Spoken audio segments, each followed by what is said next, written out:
Congratulations. Thank you very much. Thank you very much. Let me thank the Sun newspapers for giving us this recognition at a time like this. Our duty is to impart on our fellow human beings, particularly the vulnerable ones. We do not believe that people are disabled. We only believe that in every disability, there is the proper ability. On behalf of the Babando Foundation, it is my pleasure to dedicate this award to the over 25 million Nigerians that are disabled in one way or the other. Thank you and God bless us. Thank you very much. Thank you. Chukwudi Iboko. And his wife will be joining us. Mrs. Iboko is here. She's here with one of her children. We will make an exception and ask her to come with her child. We'll also ask someone from the police force, representative of the Inspector General of the Police, Commissioner of Police from Owerri, from Imo. Please welcome them as they make their way to the stage to receive this award. Security people, please allow them all to come to the stage. This is a special award.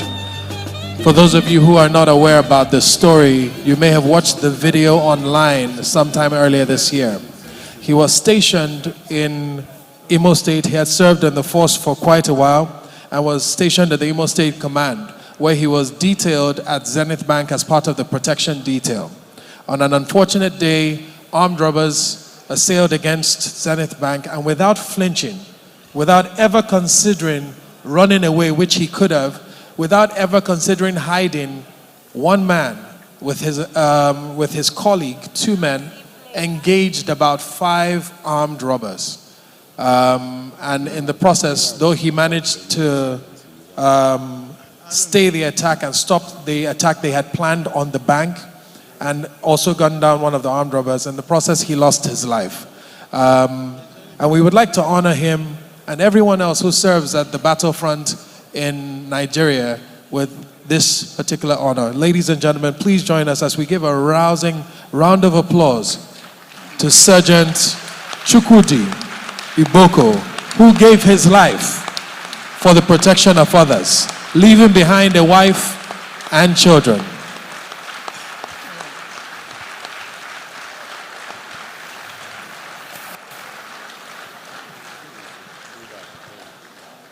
Shall we first honor the fallen hero by observing 1 minute silence?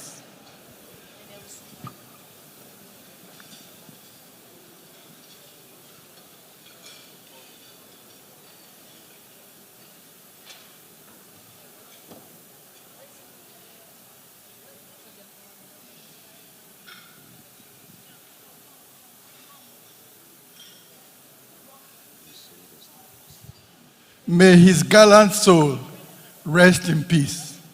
Amen. Distinguished ladies and gentlemen, I think journalism is all about heroism. And for me, we are honoring the greatest hero for tonight. A man who laid his life for the job he did. I watched the video and I was very, very, very touched. It's the stuff that movies are made of. Well, may his soul continually rest in peace.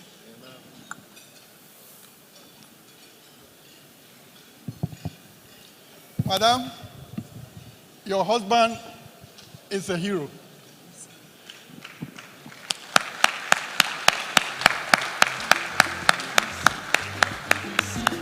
You will never be alone.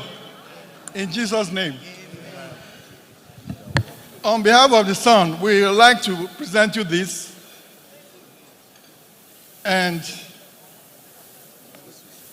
our token cash gift of 300,000 naira.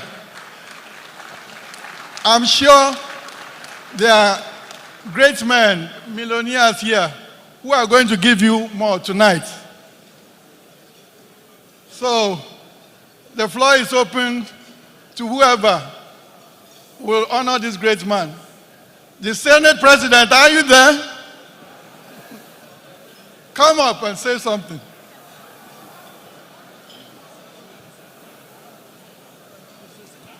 Okay.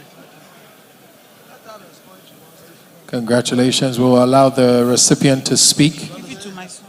Okay. You want to say something? Yeah. Say something.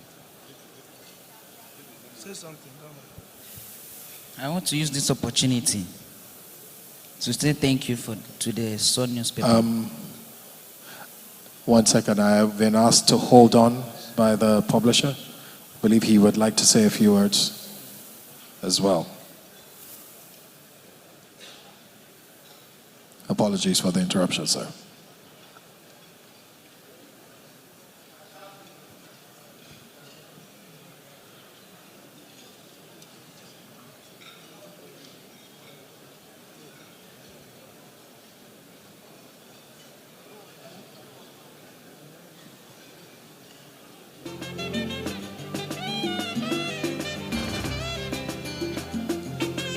I would like to support this family personally with another 500,000.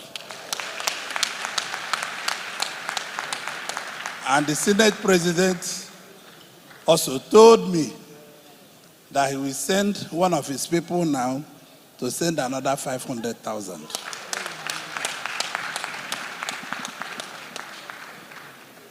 So, life is very little. I know what it means for a policeman to battle with armed robbers in the bank. I was in Government House, Umuahia, and I witnessed one. The Standard Trust Bank in front of Government House.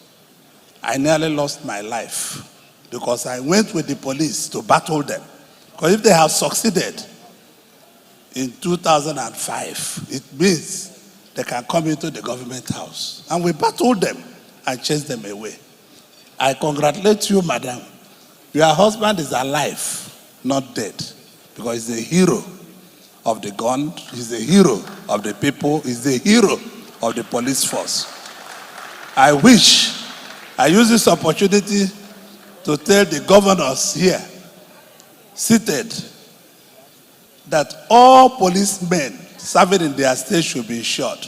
We insured every policeman, 3,900 policemen that were in Abia State were insured by AIG, insurance company.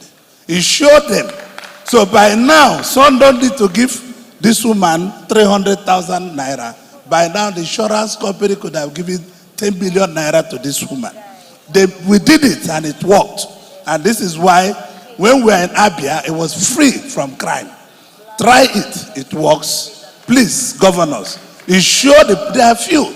It's less than 20 million naira to insure 3,000 policemen in your state. And we did it, and it worked. Please, insure even the commissioners of police. The last sergeant they killed in Abia got 10 million naira. When they kill an SP, he got 33 million naira from our insurance company. So if you people do that, the police force will work harder. And I want to call anybody that this woman's life will be painful in your heart. Please support her, because it is painful for a little boy like this to stay without a father because he's working for his nation. It's touching. And I call all of you to support this cause. Thank you very much. Maybe that's why you invited me, Your Excellency. I was wondering why I should come here, but I've discovered why I'm here now. Methodist Church Nigeria that I lead, we give to this boy's education 1 million naira.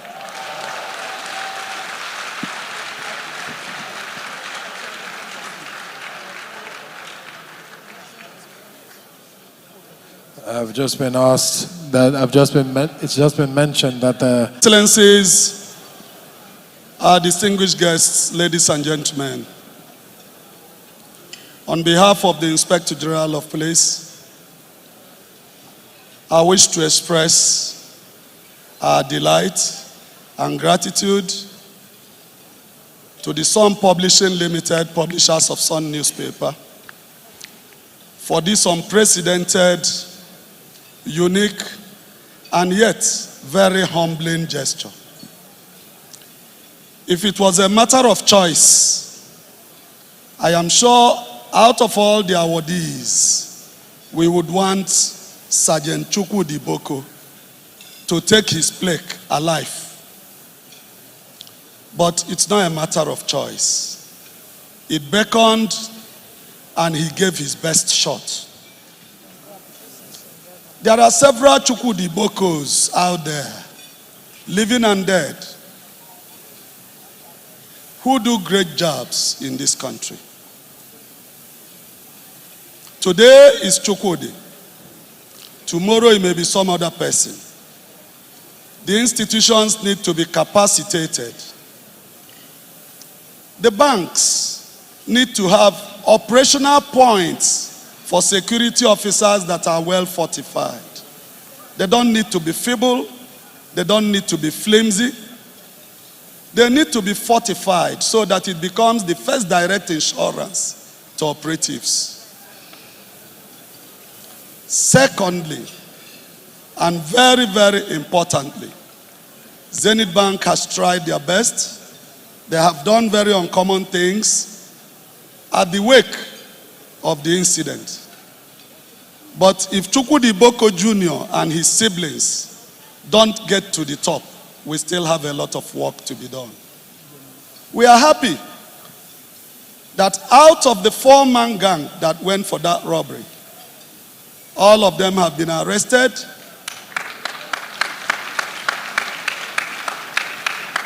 All their arms recovered. The last one was arrested on the 21st. I just had a press conference where we paraded him. And shockingly, he's a graduate of government and public administration.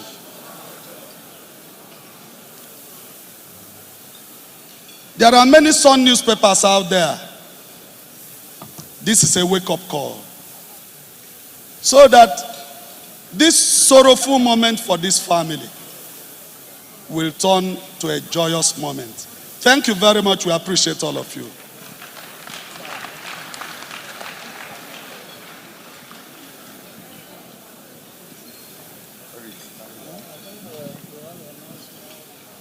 Right here, right now. A man of his word. The PDP caucus of the National Assembly say they will redeem their 300,000 very shortly. Also, Senator Engineer Lee Maiba, my bad. Congratulations. Yes, sir, yes, sir. I see you. I see you. I see you. Hey. There's been a lot of toasting that the guys have been up to her. She told them she was waiting, but the one that God will send could feel a kind of crazy. That's what's a kind of lonely. One will love to understand me. Come rain, come shine. People started to say that she wanted more than a Mr. Right. All that she wanted was a man that sees the light. They say she's a fool for being uptight, when all that she wants is good love when we fight. That's the kind of girl hard to come by. This kind of girl that I want to make my wife. You are the one, say no more. No matter what the people say, that's how you say. See, every time that I look into your eyes, I see fire in it. And if you look into my eye, you see desire in it. Said if love is a crime, then I want to be wanted. Hey, I said if love is a crime, I'm willing to be wanted. Hey, I got a lot of respect for you, but your kind is so rare. So rare. It's kind of hard to imagine, but I know you out there. Hey, yeah. I want to be your beginning and your ending. Oh, I want to be the only one that you be sending. I can't believe she's still a virgin. That the guys have been up to her, but there was no long she be keeping herself until the day of her wedding. Under the right ceiling, with the right person, a person deserving of just a second of loving. So every time that I look into your eyes, I see fire in there. And if you look into my eyes, see desire in there. Hey, I said if love is a crime, I want to be wanted. Hey, I said if love is a crime, I'm willing to be haunted. Hey, I got a lot of respect for you, cause your God is so rare. So rare. It's kinda hard to imagine, but I know you out there somewhere. I said if love is a crime, I want to be wanted. Hey, I said if love is a crime, if love is a crime, so keep the fire burning. Keep the fire burning, burning, burning, burning, burning, burning, burning. Keep the fire burning, keep the fire burning, keep the fire burning, keep the fire burning, keep the fire burning, keep the fire burning, keep the fire burning. If love is a crime, I want to be wanted. I said if love is a crime, I'm willing to be wanted. If love is a crime, I want to be wanted. If love is a crime, if love is a crime, yeah. Woo! Your Excellencies, the Sun newspapers. So, yes, so, yes, so, oh, oh, oh, oh. Yes, so, yes, so, oh, oh, oh, hey. Yes, so, yes, so, hey, hey, hey, hey. Without you, there'll be no one to call my brother. Without you, there'll be no one to call my neighbor. Without you, there'll be no one to show I care. Oh, without you, there'll be no one. That's why I say, I don't want you to look at me like a stranger. I don't want to come across you like just another brother. I know you cannot trust nobody, but you have to trust someone. Oh, that's why I want you to sing yes, everybody sing along, say hey, hey, brother. Sing along, sing along, sing along. Sing along, sing along, sing along, say hey, hey, brother, hey, oh, oh, hey, hey, brother, hey, hey, everybody bless you, bless you, everybody bless you, bless you, everybody bless you, bless you, everybody bless us, hey, we are you supposed to live together. Anything we do together, anything we chop together, we Ghana must go together. One love together, one Niger together, one Niger together, one Niger together. Anything we do, make we do them together. Anything we chop, make we chop them together. Anyhow we be, make we hold them together. Anyhow we be, make we hey, hey, brother, hey, hey, brother,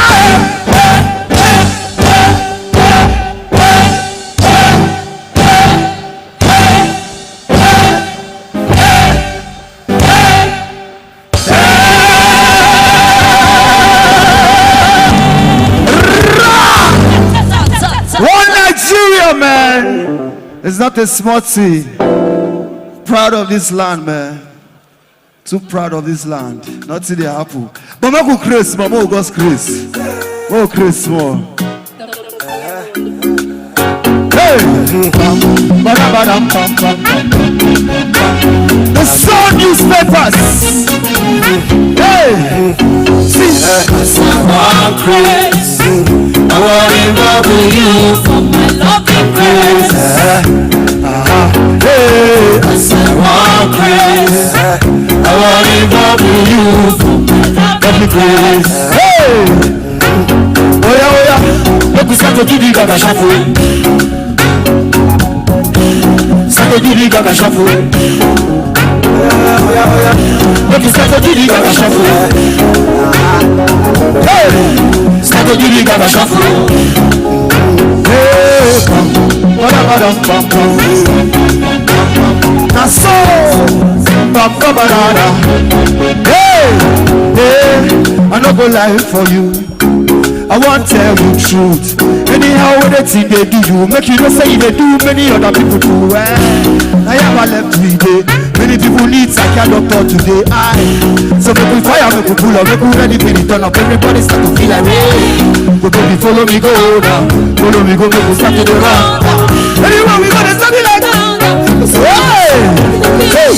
I want praise. I want to involve you for my loving grace. Hey,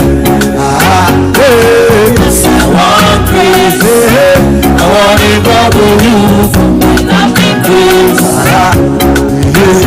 oh yeah, make we start to do the gaga shuffle. Start to do the gaga shuffle. Oh yeah, make we start to do the gaga shuffle. Start to do the gaga shuffle. Hey, oh yeah, start to do the gaga shuffle. Make we start to bubble. I say the bubble make you hustle. So when the money show you go double. Hey, make you smart team. Everybody know the truth, and everybody get plan. No, tonight's the night, make we execute and go. And if you get fire, light and make them see you, make them know when they start to go down. Hey, no go think down because na rumors for ya. Oh yeah, I want praise. I want to involve you for my loving grace. hey, Yes, I want praise. I want to involve you for my loving grace. oh yeah, Make we start to do the gaga shuffle. start to do the gaga shuffle. Oh yeah, Make we start to do the gaga shuffle. hey, Start to do the gaga shuffle. I want to party you, I want to involve you, I want to follow you, I want to see you, I want to carry you, I want to involve you, I want to follow you, I want to see you. One love, one love. Excellency Godswill Akpabio, I see you. More blessing. Congratulations to all the winners. One love, man. I'm going to be, please clap on them while I'm going to stress them. I need them. I want to reduce the back and forth of our presenters. So, Mr. Eric, if you would join us as well. Mr. Eric Osage. I know he's here somewhere. Okay, I see the MD and the publisher making their way to the stage.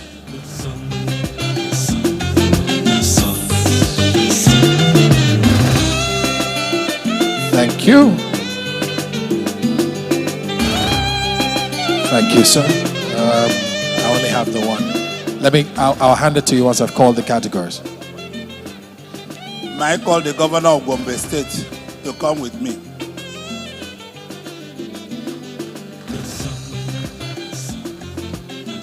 I'm using executive power now. No problem, sir. No problem. He's sharing in my duties today as MC. All right. I'd like gentlemen, publisher, and editor-in-chief, if you would make your way to the center of the stage. I want to make this picture lovely. Yes, he's coming to join us. If you make your way to his center. And then also, this award is quite an award. It's going to the governor of River State. As I call his name, a citation will play on the screens. Ladies and gentlemen, please make welcome Chief Barrister Nyesom Ezenwo-Wike, CON, coming to the stage to receive his award for Governor of the Year, escorted onto the stage by no more than two people. Last year, his name resounded across the country when he won the Sun Governor of the Year award. But River State Governor, Chief Nyesom Wike, has refused to rest. He has continued to impact on every sector of the state with enduring legacies. Even the Vice President, Professor Yemi Osinbajo, once hailed Governor Wike as Mr. Projects. Since May 2015, when he became governor, The former Minister of Education has left indelible footprints in the areas of infrastructure, security, agriculture, education, rural development, and many others. Hitherto impassable roads in the capital and other areas have been reconstructed. His Operation Zero Pothole has seen several roads in the state rehabilitated within a short time. His government initiated a total clampdown on cultists and other criminal elements across the state, and assets derived from kidnapping were confiscated. Recently, many militants and criminals submitted their weapons of terror to the government. Since Wike mounted the saddle, many professional bodies, Nigeria Guild of Editors, Nigeria Bar Association, Nigeria Institute of Architects, and Rotary International, amongst others, have held conferences in the state. A lawyer and administrator, Wike was born on December 13, 1967. He was chairman, Association of Local Governments of Nigeria, Algon, before serving as Chief of Staff, Government House, Port Harcourt, between 2007 and 2011. Married to Justice Eberechi Suzette of Rivers State High Court of Justice, Governor Nyesom Wike, for the second consecutive year, is the Sun Governor of the Year 2017.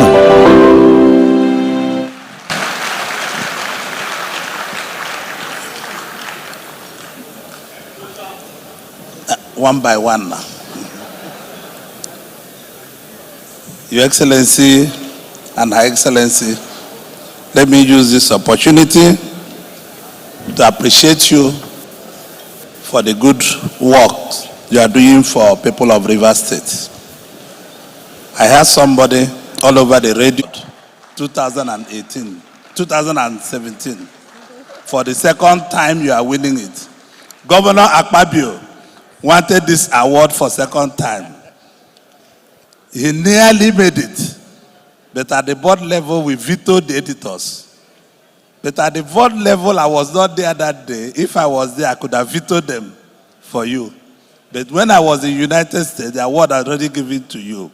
Congratulations, and may God bless you. Whatever you have done, and the Sun is giving you this award for second time. We never done it in Nigeria. We're a free press.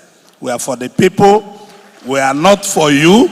We are for people of Nigeria, and we represent the voice of Nigeria. All the past MDs of the company will tell you. Whatever you have done or you are doing, they selected you for the second time. Please continue to be doing it. This platform is not for party. We don't represent party here. We don't represent a religious interest here. This is why we don't pray here. We don't represent religious interests. We don't represent political party. We don't represent ethnic. We only represent the people of Nigeria in one faith in God and one faith in everything we are doing. I give you this award to benefit of Nigerian people.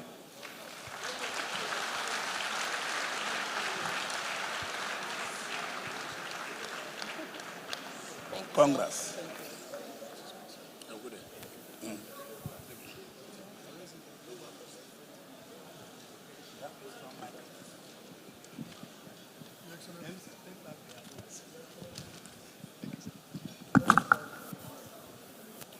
Let me, on behalf of the government and people of Rivers State, and my dear wife, most sincerely thank the Sun Publishing for deeming us qualified to win this award back to back.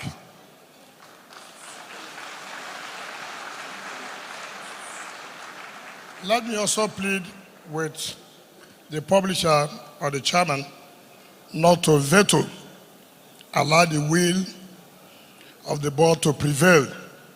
Vetoing is part of the problems we're having.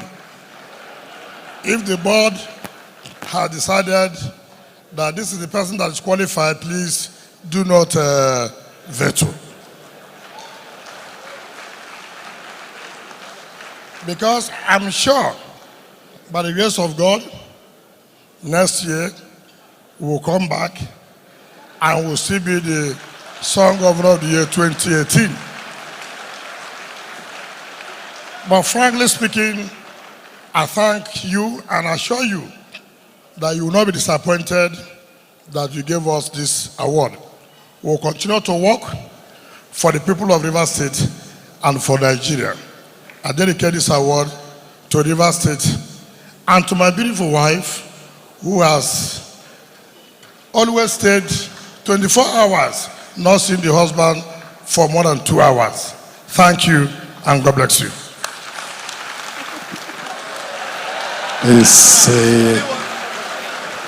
When your wife is beautiful like this, you kiss her in public.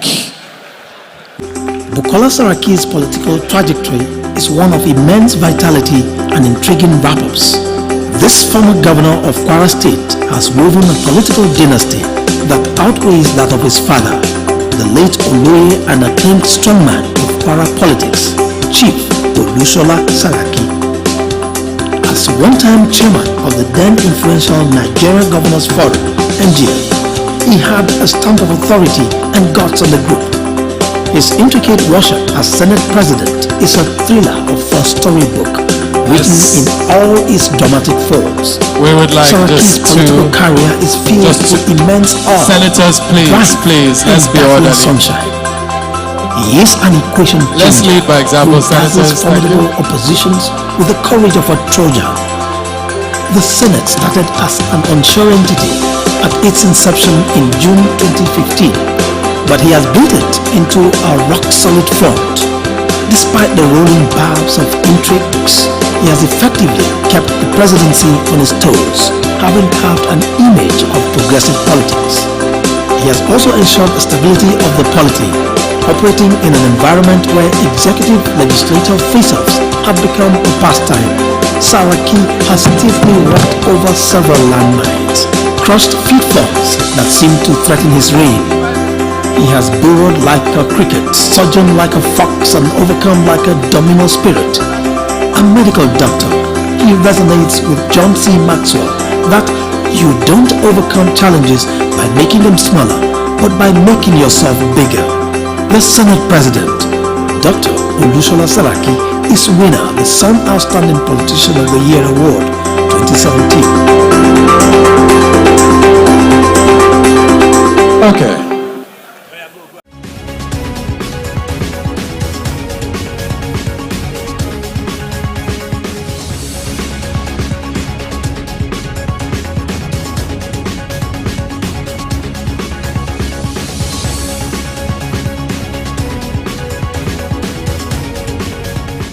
Hello and welcome to Biscon Television News Roundup. I'm Stella Opara. We'll begin with some of the stories that made headlines during the week. First, the high points of the news. On the national scene, President Tinubu, governors, Nigerians honor fallen heroes on Remembrance Day. Return 85 billion naira COVID-19 funds, House of Reps tell ministries. In business news, federal government saves 8 trillion naira from subsidy removal. FX reform, says Tinubu's panel. On the foreign scene, Pakistan convenes emergency security meeting to review Iran's standoff. And in the world of sports, Lando Norris F1 contract high priority as team eye more progress for 2024. Now, the news in full. President Bola Tinubu on Monday performed the wreath-laying ceremony with other dignitaries to mark the 2024 Armed Forces Remembrance Day celebration in Abuja. All service chiefs led by the Chief of Defense Staff, General Christopher Musa, and heads of other security agencies, among others, also took part in the ceremony. They also laid wreaths during the event. The program, which is organized yearly to commemorate Nigerians' fallen heroes, also witnessed other activities such as prayers, gun salutes, and the releasing of pigeons at the National Arcade, Eagle Square, Abuja. In attendance to witness the ceremony were members of the Federal Executive Council, members of the Diplomatic Corps, and other dignitaries. On the sidelines of the event, Senate President Godswill Akpabio assured that the lawmakers will work for better welfare for the country's military.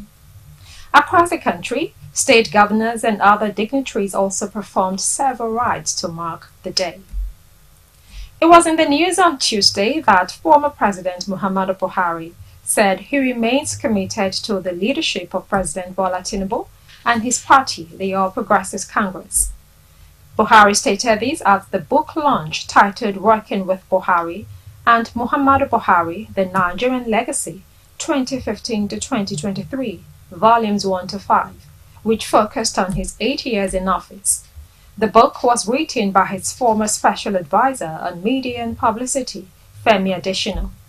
The book, Muhammadu Buhari, The Nigerian Legacy 2015 to 2023, was reviewed by the Director General of the Nigerian Institute of International Affairs, Professor Egosa Osage, and a Professor of Political Science, Kabiru Mayo, and edited by Dr. Odo Yakubu. In his remarks at the event, Buhari said he remains committed to their party, the All Progressives Congress, and to the leadership of President Bola Ahmed Tinubu.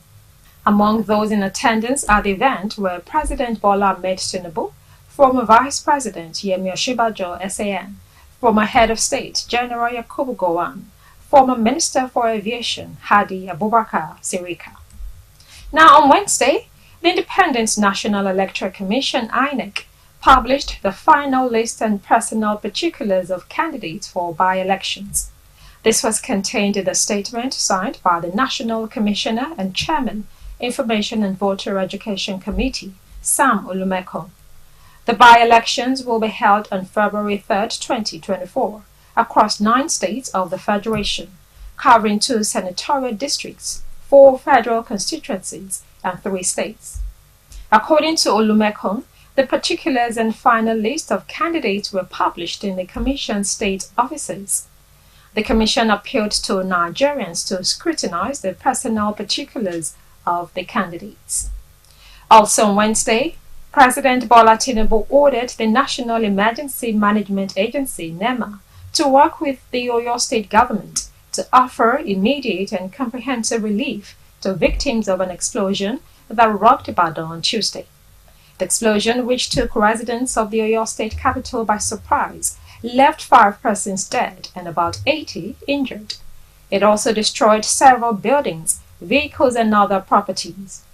In a statement by the presidential spokesperson Ajurin Gelali, Tinubu expressed sadness over the devastating explosion, adding that those behind the explosion should be fished out and punished. President Tinubu commiserated with the government and people of Oyo State and called on all concerned agencies of government to unravel the circumstances that led to the tragedy with alacrity. Now on Thursday, the House of Representatives Public Accounts Committee, PAC, directed the Federal Ministry of Industry, Trade and Investments to refund 75 billion naira allocated to it as COVID-19 intervention funds. The resolution was a sequel to a motion moved by a member of the Labour Party from Cross River State, following the non-appearance of officials of the ministry at its investigative hearing on Thursday. At the commencement of the sitting at the National Assembly, Akiba moved the motion to compel the ministry to refund the monies appropriated to it. The committee adopted the motion after it was seconded and directed that the ministry refund the said funds to the coffers of the federal government. In his earlier remark, the chairman of the committee, Bamidele Salam, lamented that despite the series of invitations extended to the ministry, its officials failed to show up. The committee also mandated the Federal Ministry of Health to return 10 billion naira meant for the production of COVID-19 vaccines, but which was not spent, back to the federal government. Unlike the Trade Ministry, the Federal Ministry of Health sent a representative, the Permanent Secretary Daju Kachalom, who informed the committee that the funds were domiciled with the Office of the Accountant General of the Federation. The committee, however, directed that the money should be returned, stressing that the ministry may choose to reapply to the National Assembly for the money if it is still needed. It was reported on Friday that the Federal Airports Authority of Nigeria, FAN, has confirmed that the federal government has decided to relocate its headquarters from Abuja to Lagos. According to an internal memo signed by FAN's Managing Director Olubunmi Koko, Nigeria's Aviation Minister Festus Keyamo directed that the agency's headquarters be relocated from Abuja to Lagos. Subsequently, amid widespread speculation, a statement issued on Thursday by FAN's Director of Public Affairs and Consumer Protection, Obiageli Ora, confirmed the development. According to the statement, FAN noted that relocation of its headquarters from Lagos to Abuja in the first instance was ill-advised when there was no single FAN building in Abuja to accommodate its staff members at once. The agency explained that the decision will help to curb the waste of public resources and also prevent the rot of FAN's abandoned Lagos building, among others. You're watching Biscon Television News Roundup. We take a break now and come back with business news. Stay tuned.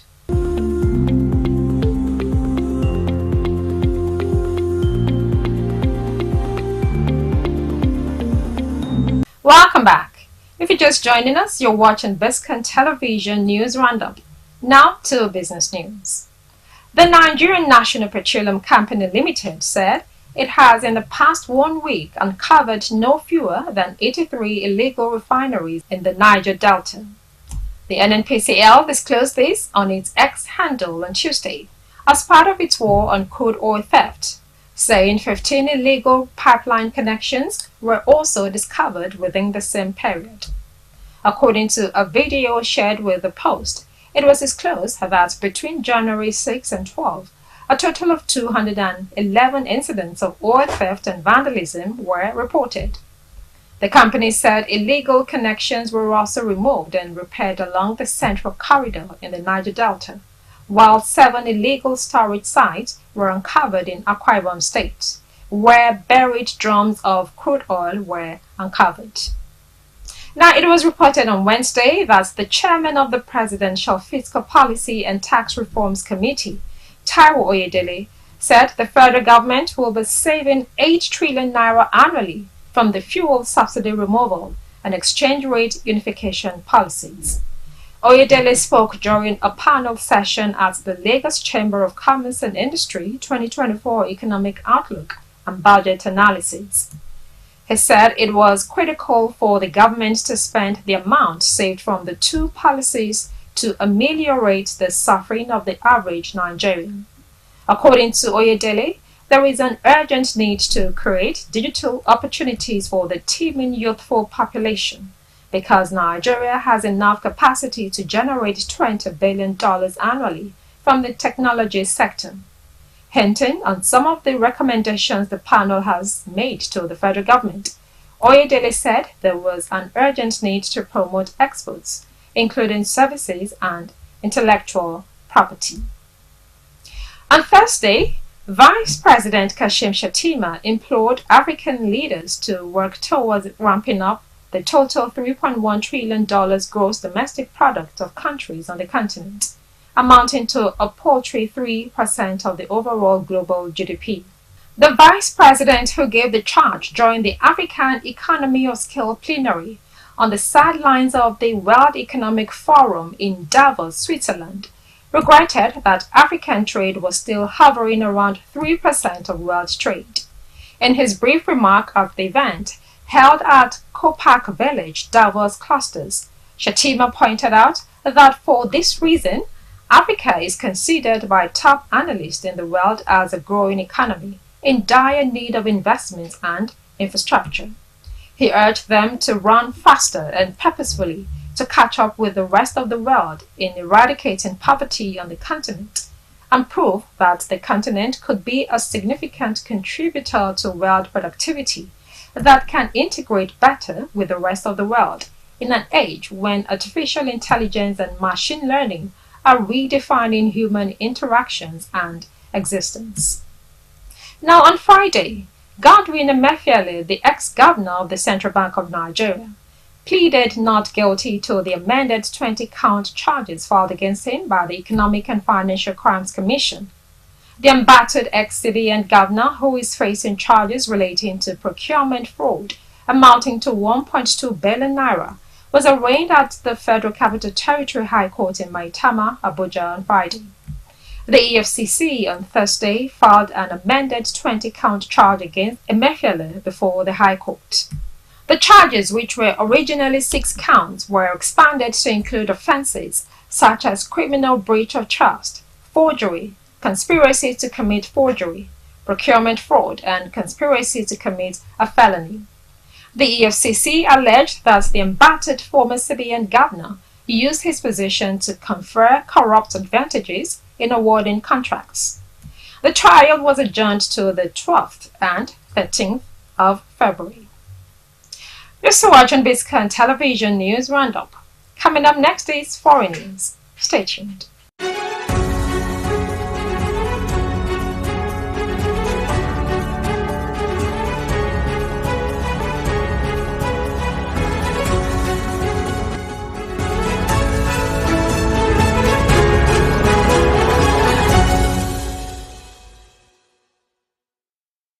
Welcome back. Now to Foreign News. We told you on Wednesday that King Charles III is set to attend hospital next week for treatment of an enlarged prostate. Buckingham Palace said the king's condition is benign, but he will undergo a corrective procedure. The 75-year-old's public engagements will be postponed for a short period of recuperation, the palace said.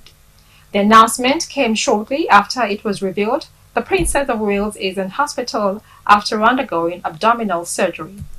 The announcement from Buckingham Palace is a second significant piece of health news about senior royals to emerge on Wednesday. The Princess of Wales will spend up to 2 weeks in hospital recovering from abdominal surgery on Tuesday. Her procedure was planned and successful, Kensington Palace said. Further details about her condition were not disclosed, but it was understood not to be cancer-related, according to reports. Now on Thursday, Iran-backed Hezbollah rebuffed Washington's initial ideas for cooling tit-for-tat fighting with neighboring Israel, such as pulling its fighters further from the border, but remains open to U.S. diplomacy to avoid a ruinous war, Lebanese officials said. U.S. envoy Amos Hochstein has been leading a diplomatic outreach to restore security at the Israel-Lebanon frontier as the wider region teeters dangerously towards a major escalation of the conflict ignited by the Gaza war. Attacks by Yemen's Iran-aligned Houthis and shipping in the Red Sea, U.S. strikes in response, and fighting elsewhere in the Middle East have added urgency to the efforts. Hezbollah's position is that it will fire rockets at Israel until there is a full ceasefire in Gaza. Despite the rejection and Hezbollah's volleys of rockets in support of Gaza, the group's openness to diplomatic contact signals an aversion to a wider war, one of the Lebanese officials and a security source said, even after an Israeli strike reached Beirut on January 2nd, killing a Hamas leader.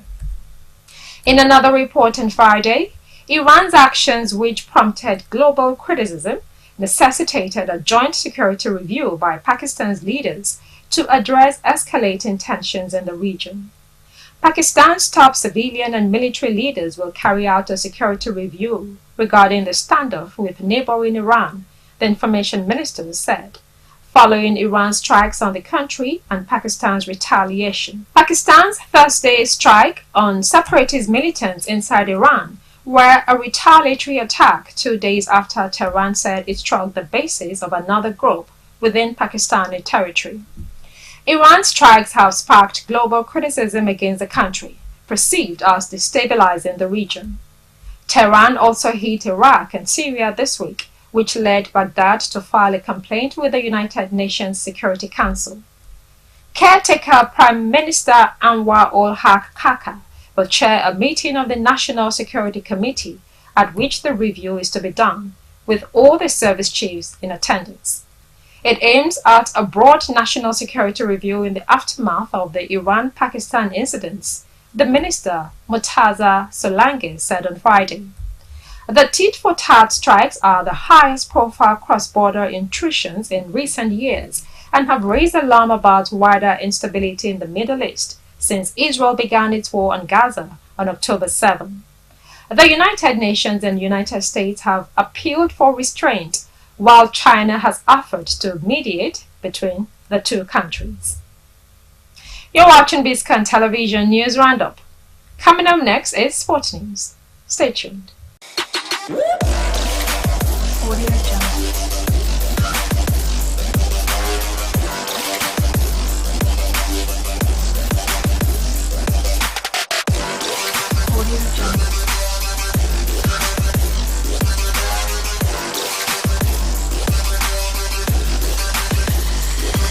Welcome back to Biscon Television News Roundup.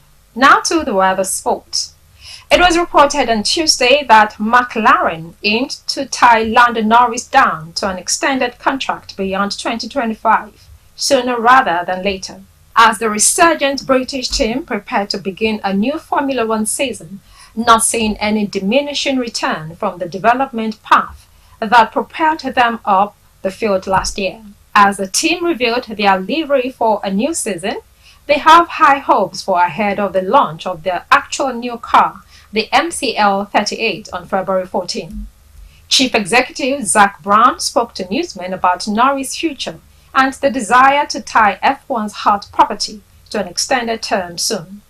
Norris deal may still have 2 seasons to run, but Brown has already identified a renewal for the 24-year-old as a high priority, in a move which would ward off what would likely be rival suitors.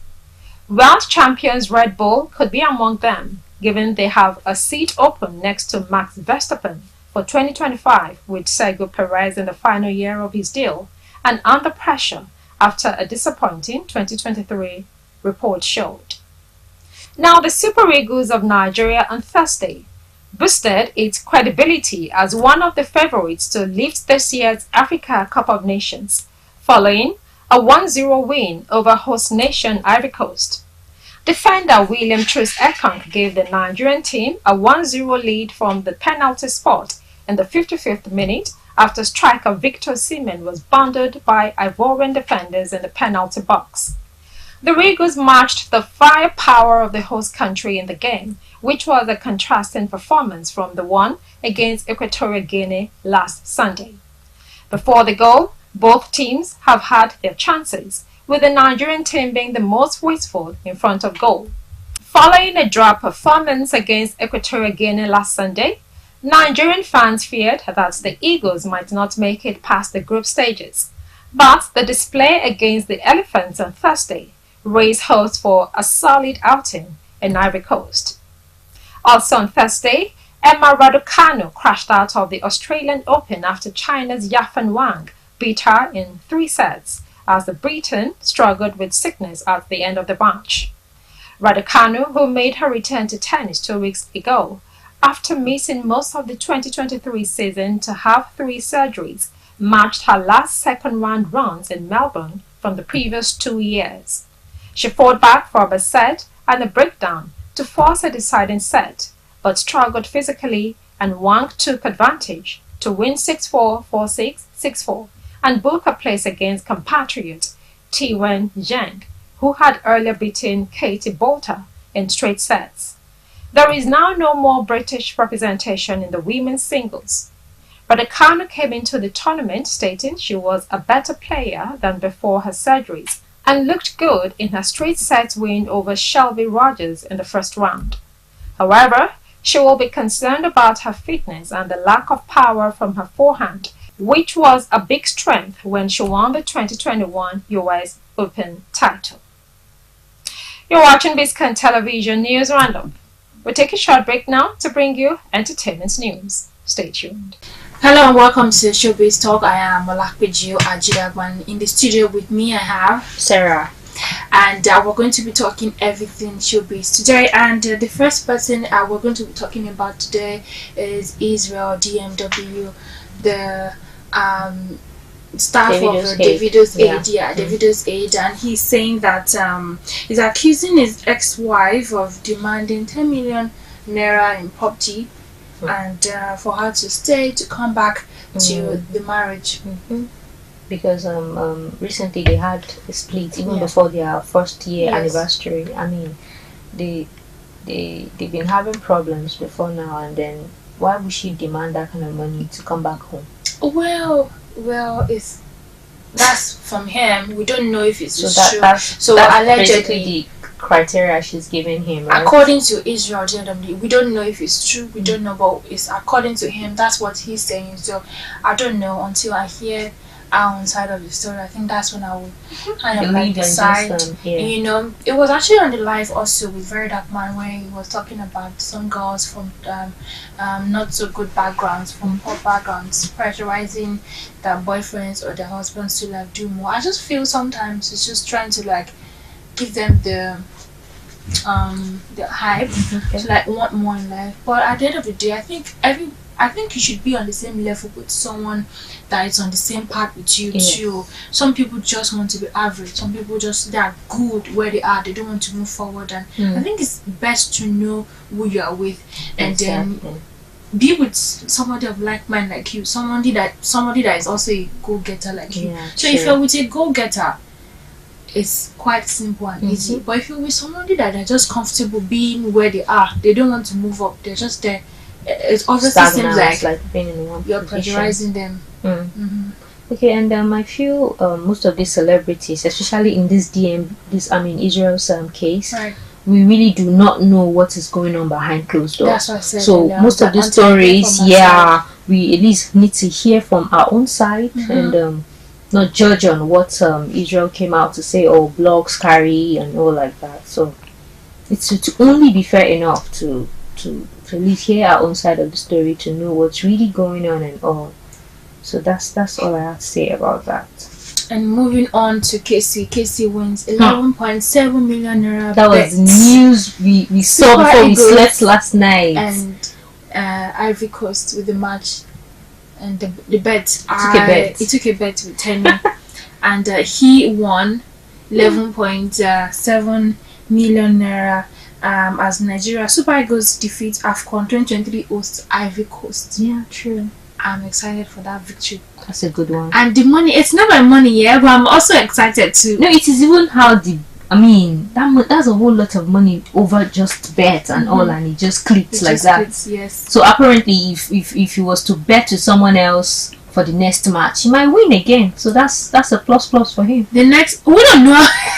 Really, that's the thing. We don't know what will happen next match. That's why it's you gambling. No, you don't know. It's just a game of luck. Yeah, he was just lucky. So Casey was really lucky. Aside the fact that he has his money already, he's Casey is our Limpopo king. Yeah. Like when you remember Casey, you remember Limpopo, and it was a hit back then. So him having to win this money right now is like a big plus for him. But of course, he has his money and all, and I'm happy for him. Really. So, next person, controversial, Very Dark Man, is saying, avoid my area, issuing a stern warning to Yole, saying and advertising the skincare product, and he's saying he's the master of calling people out, especially when it comes to like skincare. I feel it's the age of internet. People can like do whatever they want online. It's just you buy data, you just come online and talk bad about somebody and say this person is because of internet. It's all clout. Why would you want to tell another person to avoid anywhere you are because of this, that, and they're all using it to chase clouds, like pull crowds to their pages and have this, that to say for some extra money they are going to get from Elon. Obviously this news was where they can get a whole lot of impressions and they get paid for it. So it's all clout, really. It's all clout. They will do anything for clout. Exactly, they'll do anything for clout. You're clout chaser, Very Dark Man, clout chaser. So everybody's a clout chaser. I'm not a clout chaser. Okay. I agree. So moving on, Mohbad's management reportedly sues Mohbad's father for defamation of character.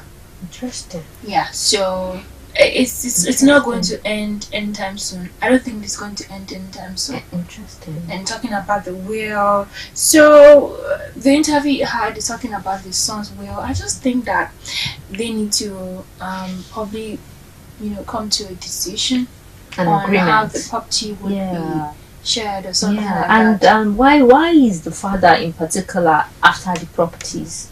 He has a son and a wife, for Christ's sake.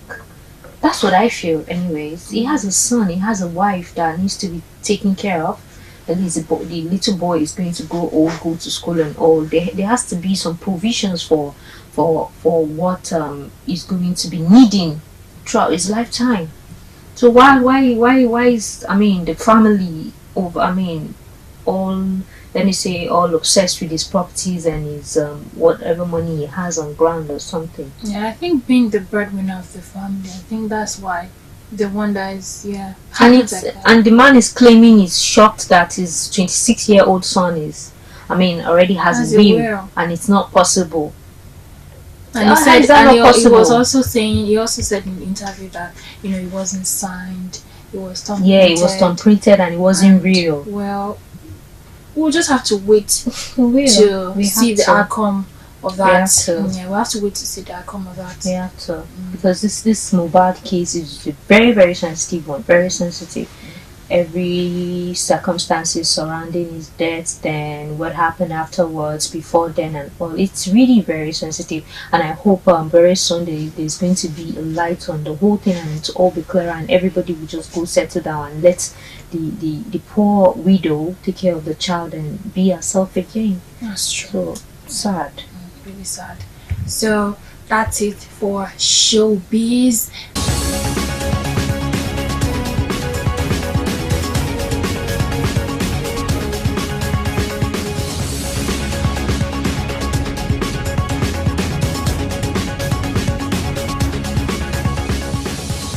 Hello and welcome to Movie Trailer Roundup. So we're going to be talking about Ijogbon today, and you know, Ijogbon, it's actually about 4 teenagers in this rural community, you know, trying to stumble upon a patch of diamonds, all to come looking for the bounty. And I feel everyone should definitely see this. Ijogbon. So with the title, it's a must see, especially with the title. With all the cast in it. I like that. What's his name again?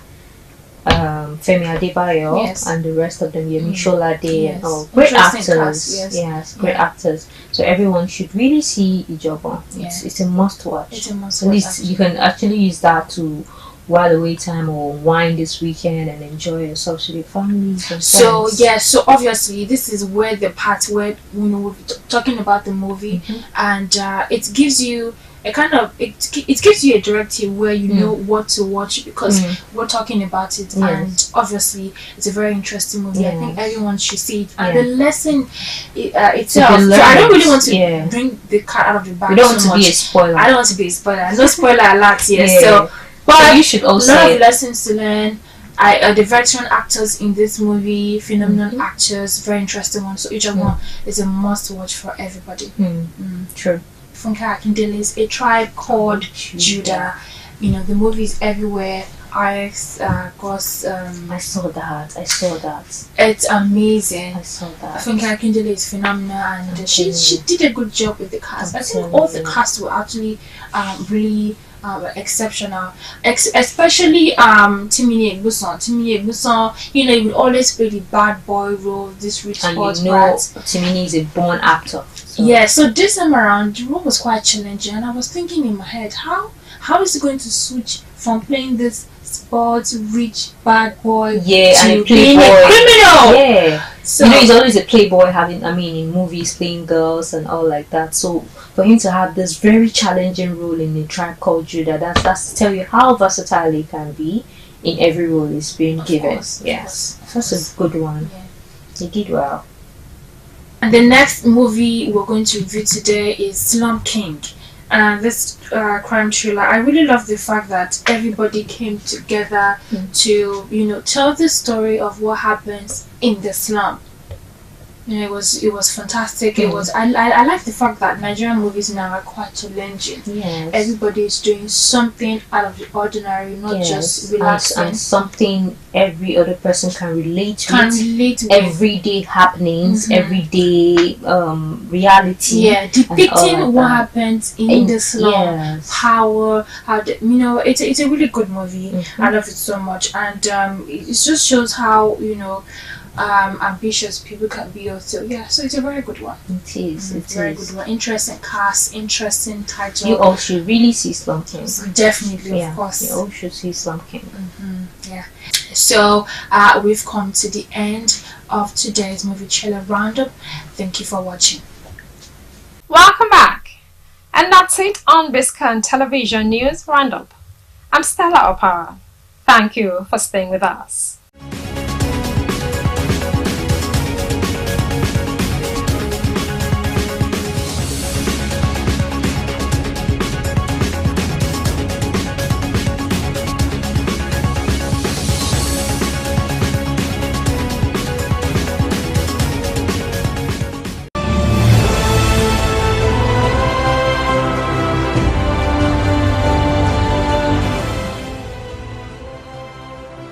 Sir Kensington Adebutu and children remember Dame Caroline Oladuni Adebutu, the late matriarch of the family. The first-year remembrance anniversary of Dame Caroline Oladuni Adebutu was held on Friday, 19th January 2024. There was a Thanksgiving memorial service for Dame Caroline Adebutu at Wesley Methodist Cathedral, Iperu Remo, Ogun State. The distinguished assemblage of clergymen that officiated at the service were led by His Eminence Oliver Abba, prelate of the Methodist Church of Nigeria. In attendance were former President Olusegun Obasanjo and wife Mrs. Bola Obasanjo, Ambassador Olatokunbo Awolowo Dosunmu, Ààrẹ Kọ́lá Oyèfẹsọ, Chief Mrs. Nike Akonde, OON, Asiwaju Solomon Onofawokan and wives, Princess Abba Folawiyo, Chief Mrs. Iriti Asemota, Princess Yewande Onilere, Prince Bisi Olatilo, and others. Honorable Oladipupo Adebutu led all the children of Dame Caroline Oladuni Adebutu to the memorial service for their darling mother. The Akaribo of Remoland, His Royal Majesty Obaba Batunde Adewale Ajayi, led the rich number of traditional rulers from Remoland.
The sermon was preached by Right Reverend Amos Kayode Ulu Ogorinde, Bishop of Remo Central, who spoke about the enduring legacies of Dame Caroline Oladuni Adebutu. Today, we are all gathered in the first year remembrance service of Mama Oladuni Adebutu because the righteous will never be moved. She will be remembered forever. Psalm 112, verse 6. The Bible even says the wicked will be running when no one is pursuing him. I charge you, dear people of God, to choose the path of righteousness. For the Bible says, blessed are those who died in the Lord, for their works follow them. I'd like to identify with the Adebutu's family today. As you remember with thanksgiving the death of the beloved wife of our father who has gone to be with the Lord in eternal rest. Our prayers is that our soul will continue to rest in peace and light perpetual will continue to shine on her. The Lord has been so good to the family Since after the death of our matriarch, the Lord has been upholding Baba. It is never easy. My own prayer is that my wife should not leave me, that I should go before her. That has always been my own prayer, personal. It's personal to me. But when it comes like this, what can we do? We cannot hold death, but we know that a great counselor to Baba, who has always been keeping him company in a lifetime, has gone to be with the Lord. And in Baba's write-up, Baba expressed the fact that he is missing her. But he has taken consolation in the words of the Bible, especially the words of our Lord Jesus Christ himself, who says, "Let not your heart be troubled. Trust in God and trust in him who is our Lord and Savior." So we encourage Baba to keep on trusting in God, and God will continue to be your companion, will continue to keep you company. He will continue to be with you in the name of Jesus Christ.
The vote of thanks was given by Honorable Ladipopo Adebutu on behalf of the Adebutu family. I thank everybody for being part of this process today, and I hope and sincerely believe we'll continue to emulate the likes of Dame Caroline Oladuni, so that our tomorrow, when we are translated to the hereafter, will be like this. It is those that have done well that have history like this. And when you have this kind of history, we are hoping for a better future. Thank you very much. We can close this without extending our deepest appreciation to the Gaisimi family that has gifted us with this fantastic daughter, and by extension made us truly Ijebu people as well, because they gave us a fantastic daughter from Odobolu being an Ijebu area as well. Jaisimi Jayoku Agbegidere, we greet you. Thank you very much. God bless us all. There was a grand reception at the Marble House, Ikperu Remo, with the Fate Band performing. In attendance were Her Royal Highness Irelu Abiola Dosumu, Senator Florence Itagiwa, Olori Ladon Shijwade, Olori Onogorua, Prince Bisi Olatilon. Others were Archbishop Olushino Fakwe, who rendered the opening prayer at the reception, and Olurugun Oscar Ibru. Honorable Dr. Oladipopo Adebutu led the children and friends to the reception. Members of different clubs in Lagos, to which Sir Kensington Adebutu has been a great benefactor over the years, were also present at the reception. The Oba of Lagos was represented by a very rich legion of white-capped chiefs. The opening prayer was by Archbishop Olusegun Ofakwe and a performance by the Faith Band led by Ayo Ajekibi.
Biscon Communication Global Media Network prays that God will continue to grant Dame Caroline Oladuni Adebutu eternal rest.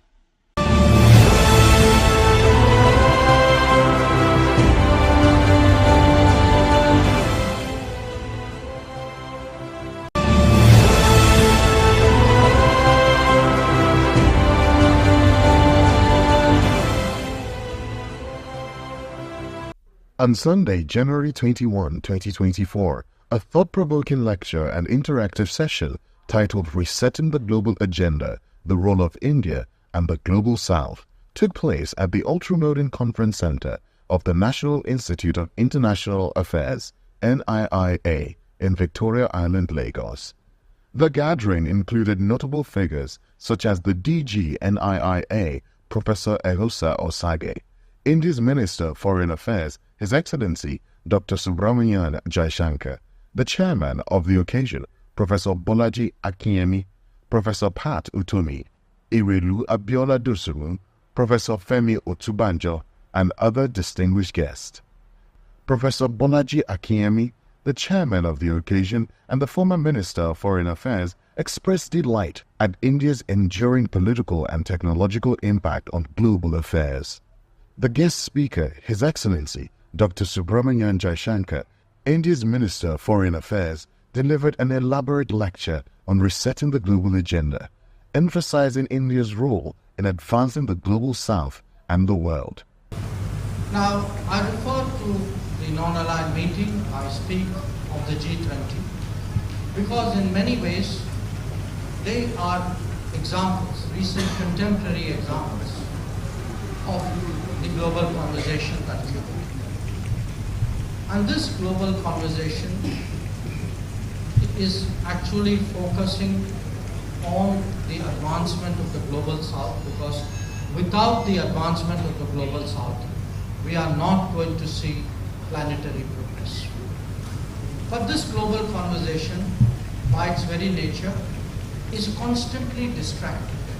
Some crisis happens, some big event happens, some other agenda comes in place, and the global conversation then wobbles, it goes off track. People lose that sense of focus about what are the priorities. So, one of the big achievements of our G20 presidency was that after some experience with a very polarized, divided world, which was very much, I would say, focused on one particular region, we were able to bring back the attention. We were able to bring back the attention of the world. We were able to bring back the attention of the global south on the issues that really count to. And those issues are those of sustainable development goals, of clean and green growth, of women-led development, of health, energy and food security, of digital public infrastructure, of indeed of our way of life and of our planet's future, and of the fact that the growth of the majority of this planet should not be traded against arguments of the well-being of the planet. Both are possible if only we fashion our policies correctly. Following the lecture, interventions were made by Professor Pat Utomi, Irilu Abiola Dosunmu, all of which were eloquently addressed by the distinguished keynote speaker. Today, India is overshooting the so-called miracle economies of Southeast Asia. We watched globalization evolve. We saw American scholars like Stevens begin to talk about globalization and its discontents. At that time, Indian academics like Jagdish Prabhuat argued in defense of globalization. India has systematically built all that attitude into a super type. I remember a friend of mine wrote a story at India back in '94, wrote a case study, India, Hindu elephant or Asian tiger. And India has clearly emerged as a super tiger. My question on that trend is, in this relationship with a country like Nigeria, above and beyond how can the relationship create an understanding of attitude that made India travel the path that it has traveled to help a partner like Nigeria travel that path? Talking about the global south, what are the thoughts of the Indian government in counteracting this new emergence of these new colonialists in various guards, and how do you bring that into the conversation of the global south? How to prevent these pitfalls? Because a whole lot of members of the global south are still falling prey to this new emergence that's emerging. Please, thank you very much. Trade in small arms and light weapons have increased criminal activities in our region, threatening lives and properties. Criminal activities have crumbled our economy in many ways. Sir, how can the global south tackle these needs? Thank you.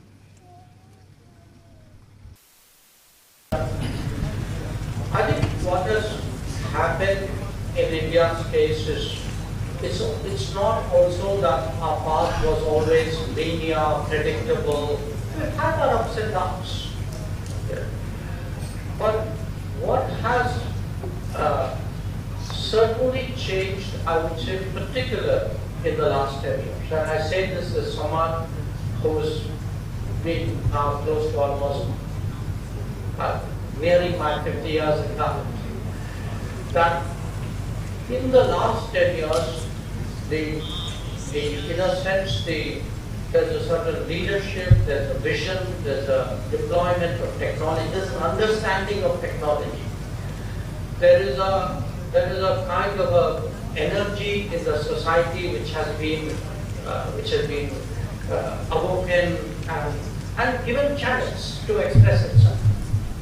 People were always smart, but if you give people, say smart people, a sense of a startup culture, the same smart mind which would have otherwise not perhaps produced startup businesses and 100 unicorns that we have today, would have returned itself away. So, it's very hard to say what are the exact combination of factors which accelerate national growth and progress, or which slow it down, or which plateau it. It's a variety of these. The event concluded with a rendition of the national anthems of India and Nigeria. And so we thought the discussions, the conversations that have been going on about the need to recalibrate the global order, the search for global justice, the search for global equity, all of those issues that have been thrown up by the experiences that we had in the days of COVID, the demands for the democratization of the multilateral institutions, especially the demand for permanent seats for the Global South in the UN Security Council, those kinds of issues that have led to the strengthening of what long ago Professor Bolaji Akinyemi called the concept of medium powers, which today you would find in agencies like BRICS and so on. Those kinds of things needed to be brought fully to bear. So we wanted to see how India could, as a great power in the world, collaborate with other great powers in the world like Nigeria on these kinds of issues.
Chinese, right? Jollof rice. Hello.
Fine man, handsome man.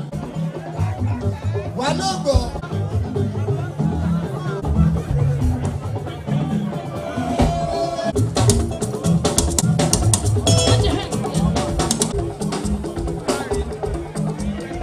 Put your hands together.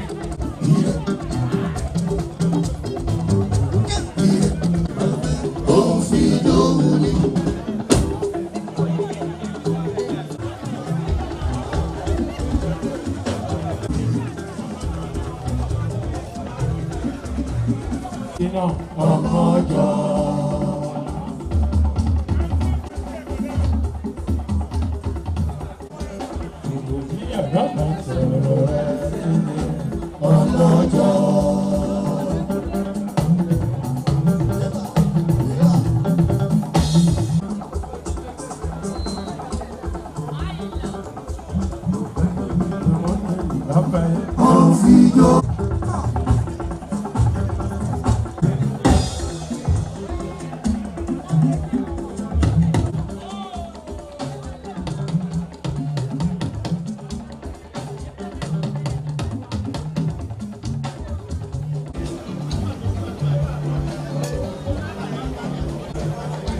Ohun tí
oh today, today, oh today.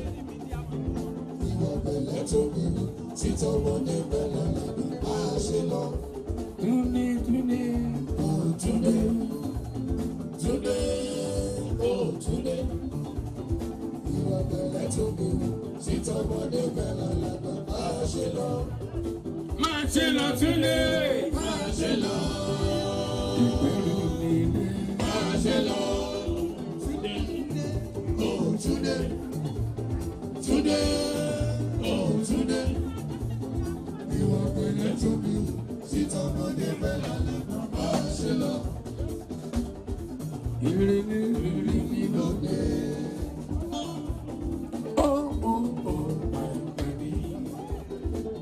Ọ̀rẹ́ mo lé bí ọ̀rẹ́ yọ̀ fẹ́. Oh my friend, today ọ̀rẹ́ mo lé. Oh my friend, ọ̀rẹ́ mo lé bí ọ̀rẹ́ yọ̀ fẹ́. Oh my friend, today ọ̀rẹ́ mo lé. Àjànà kùtù mi bọ́ kìjìkìjì náà pàtẹ́.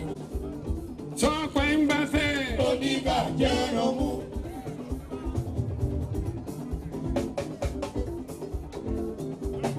Sọ́pẹ́ ń bá fẹ́. Oníbàjẹ́ rọmú.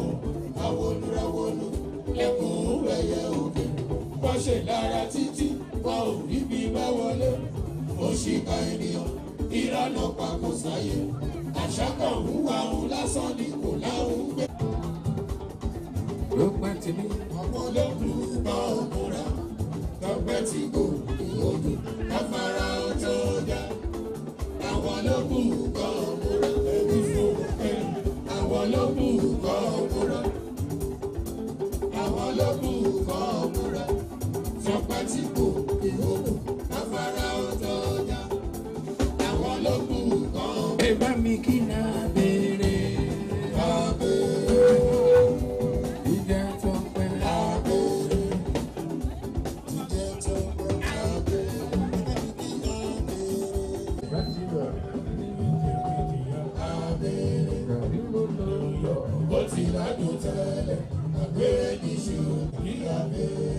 Ìwọ́n ti gbọ́ ròyìn wọn tó wí pé wá Tọ́pẹ́ àbẹ̀rẹ̀.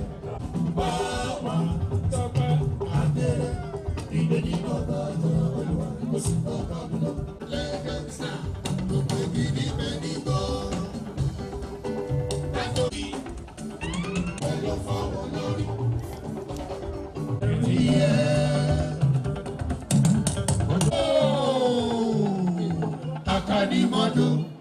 Akanimodo ojo kan gbagba wọn mọ́lẹ̀.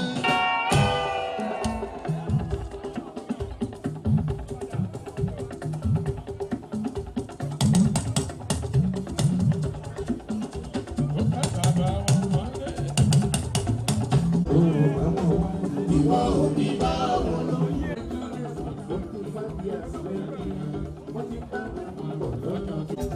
Orin ìyàwó kan kó.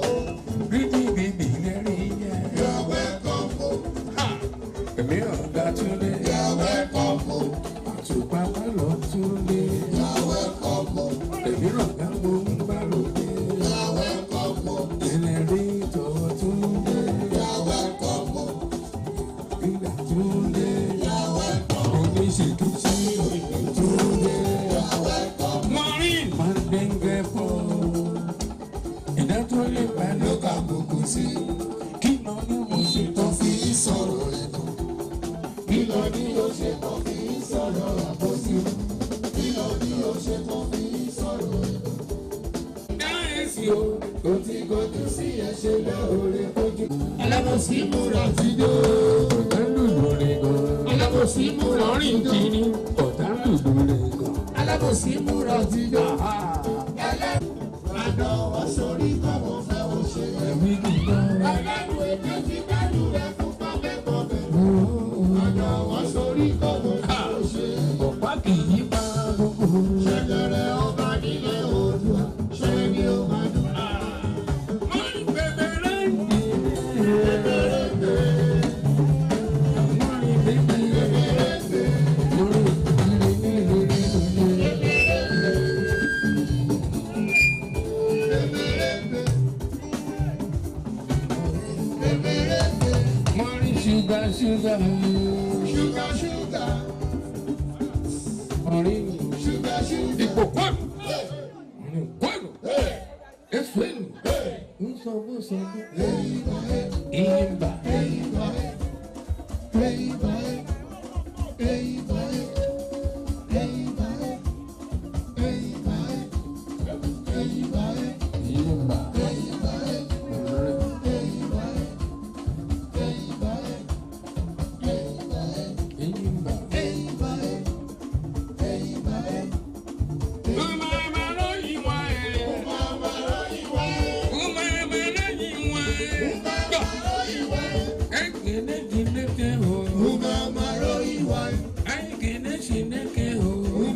Wọ́n ṣe lára títí, wọn ò ibi bá wọlé kò sì bá ènìyàn irọ́ lọ́pàá kò sáyé òun àrùn lásán ní kò lámúwé bó ti yẹ bóyá wọn òró ti gòkè òró ti gòkè rògbè ẹlọ́rí ìwádìí lọ sí ojúra èyí ṣàbíyẹ lọ́dọ̀ bá ṣe dá mo bá òró mo bá dúró sókè sí bàbá o ilẹ̀ máa rò fún òfin náà ó lọ fún gbogbo ẹgbẹ́ ajá ò bọ́dí sẹ́kù màmá ọmọ tẹ ò gbọ́dọ̀ gbọ́dọ̀ òró wo fi ló gbà lọ́jọ́ èrè ohun tí yóò bá fọ́ bá ẹ ṣe.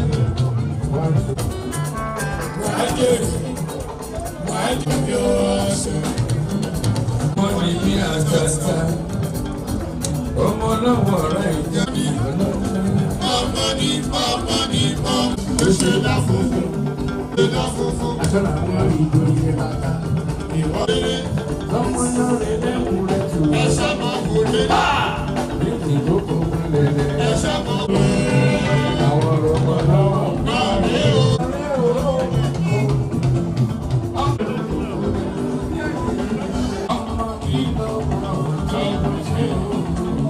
Ọmọ mi lọ́wọ́ sọ́wọ́ ṣe ọmọ náà.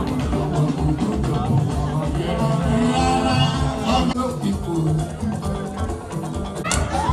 Amaka, Amaka, Amaka, Amaka,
iná tí wọ́n dá kì í ṣe fún ẹ rárá bọ́sì. ń nára wọlé wọ́n lé ìwọ ògbó àkúrá máa ṣe dọ́là máa ṣe dọ́là ọlọ́run ní ti dọ́là pàdé dọ́là dára lóde dọ́là tèmi ti yẹ. ewu májàlú ẹjẹ wí máa ṣe òpẹ́kọ̀gùn májàlú ẹjẹ wí. Àṣewẹ̀ lódò kó bọ́mọdé yọwọ́ ọṣẹ wọ́n ní tèmi ní.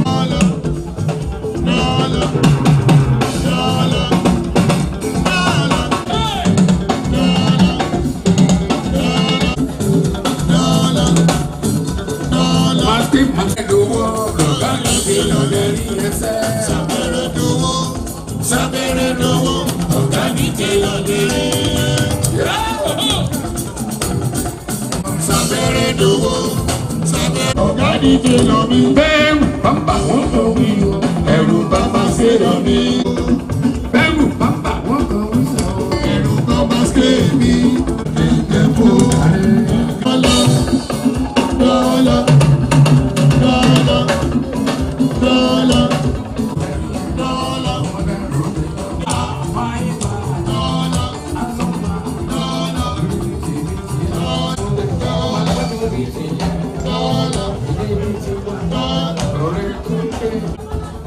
Pàdé mi àtàtà Masque ẹni tí wọ́n ní kò ní pàgọ́dá tó la fi kọ́lé aláròrò. Bíbí ire ò ṣe fọwọ́ra ó ti dájú. Bíbí ire ò ṣe fọwọ́ra ó ti dájú. Bí ọ̀dà kìíní kò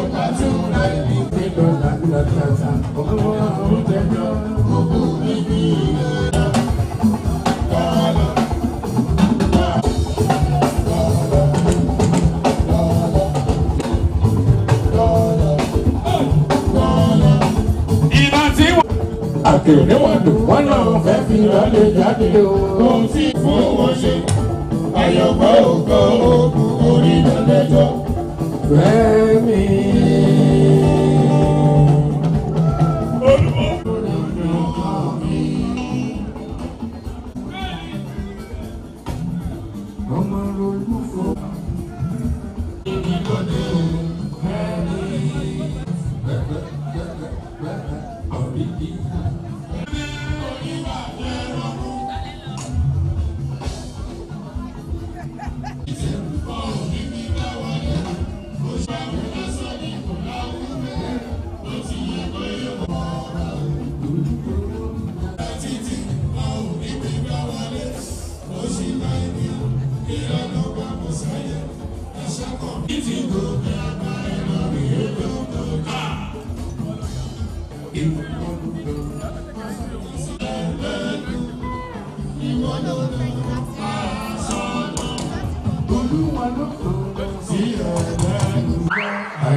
Olóríire dábòbò màrí ìlú nílé màrí ìlú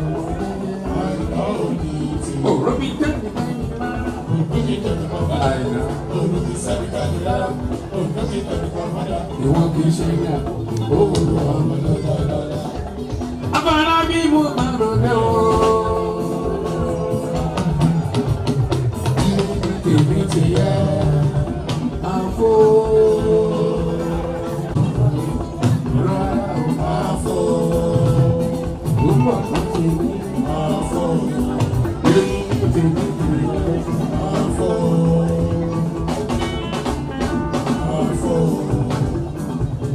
Ọmọ ọba ló ń jẹ́ lọ́wọ́. Adáwọ̀ máa fi ṣe gbéraga. Ní tẹ́gbájá máa ṣe pè mọ́ ọ̀rọ̀ ní NTSA. Ìwọ̀n ṣe ti wọ́n lọ́wọ́, ara fẹ́ tí ó fẹ́. Ayé ò mà nípa dáadáa lálẹ́ dá. Ara fẹ́ tí ó fẹ́ dá. Ẹ wo gbọ́rùn jí.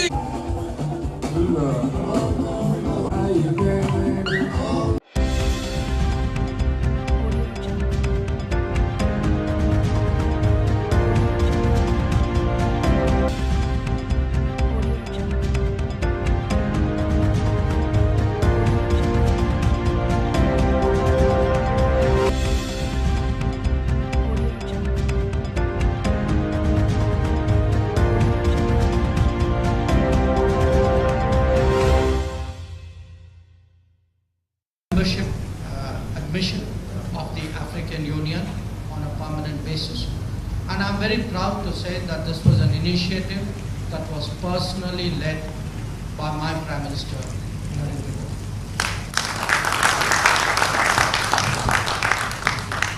We were very honored during the G20 to have the participation of Nigeria, not just in the G20, but also in the Voice of the Global South summits that both preceded and succeeded the main summit. Now, I refer to the non-aligned meeting, I speak of the G20, because in many ways, they are examples, recent contemporary examples of the global conversation that is happening. And this global conversation is actually focusing on the advancement of the global south, because without the advancement of the global south, we are not going to see planetary progress. But this global conversation, by its very nature, is constantly distracted some crisis happens, some big event happens, some other agenda comes in place, and the global conversation then wobbles, it goes off track. People lose that sense of focus about what are the priorities. So, one of the big achievements of our G20 presidency was that after some experience with a very polarized, divided world, which was very much, I would say, focused on one particular region, we were able to bring back the attention of the G20. We were able to bring back the attention of the world. We were able to bring back the attention of the global south on the issues that really count to be. And those issues are those of sustainable development goals, of clean and green growth, of women-led development, of health, energy and food security, of digital public infrastructure, of indeed of our way of life, and of our planet's future, and of the fact that the growth of the majority of this planet should not be traded against arguments of the well-being of the planet. Both are possible if only we fashion our policies correctly. Now, as I said today, one part of the debate is what is actually the global agenda. I gave you some examples. And these examples actually point us in a certain direction. They point us in the direction, obviously, of progress, where every society,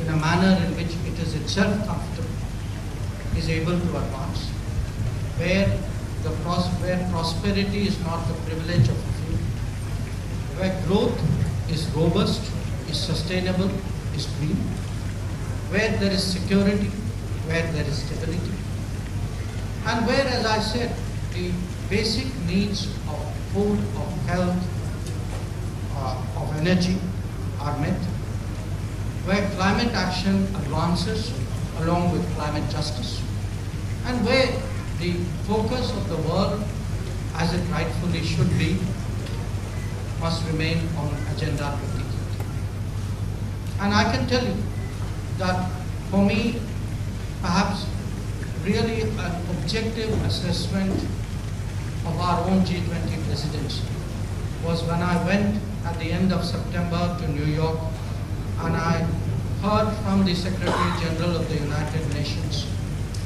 his appreciation that once again the conversation was on the right issues, that the SDG summit, the summit of the future that will happen later this year, these will be taking up what concerns the majority of the people of this planet.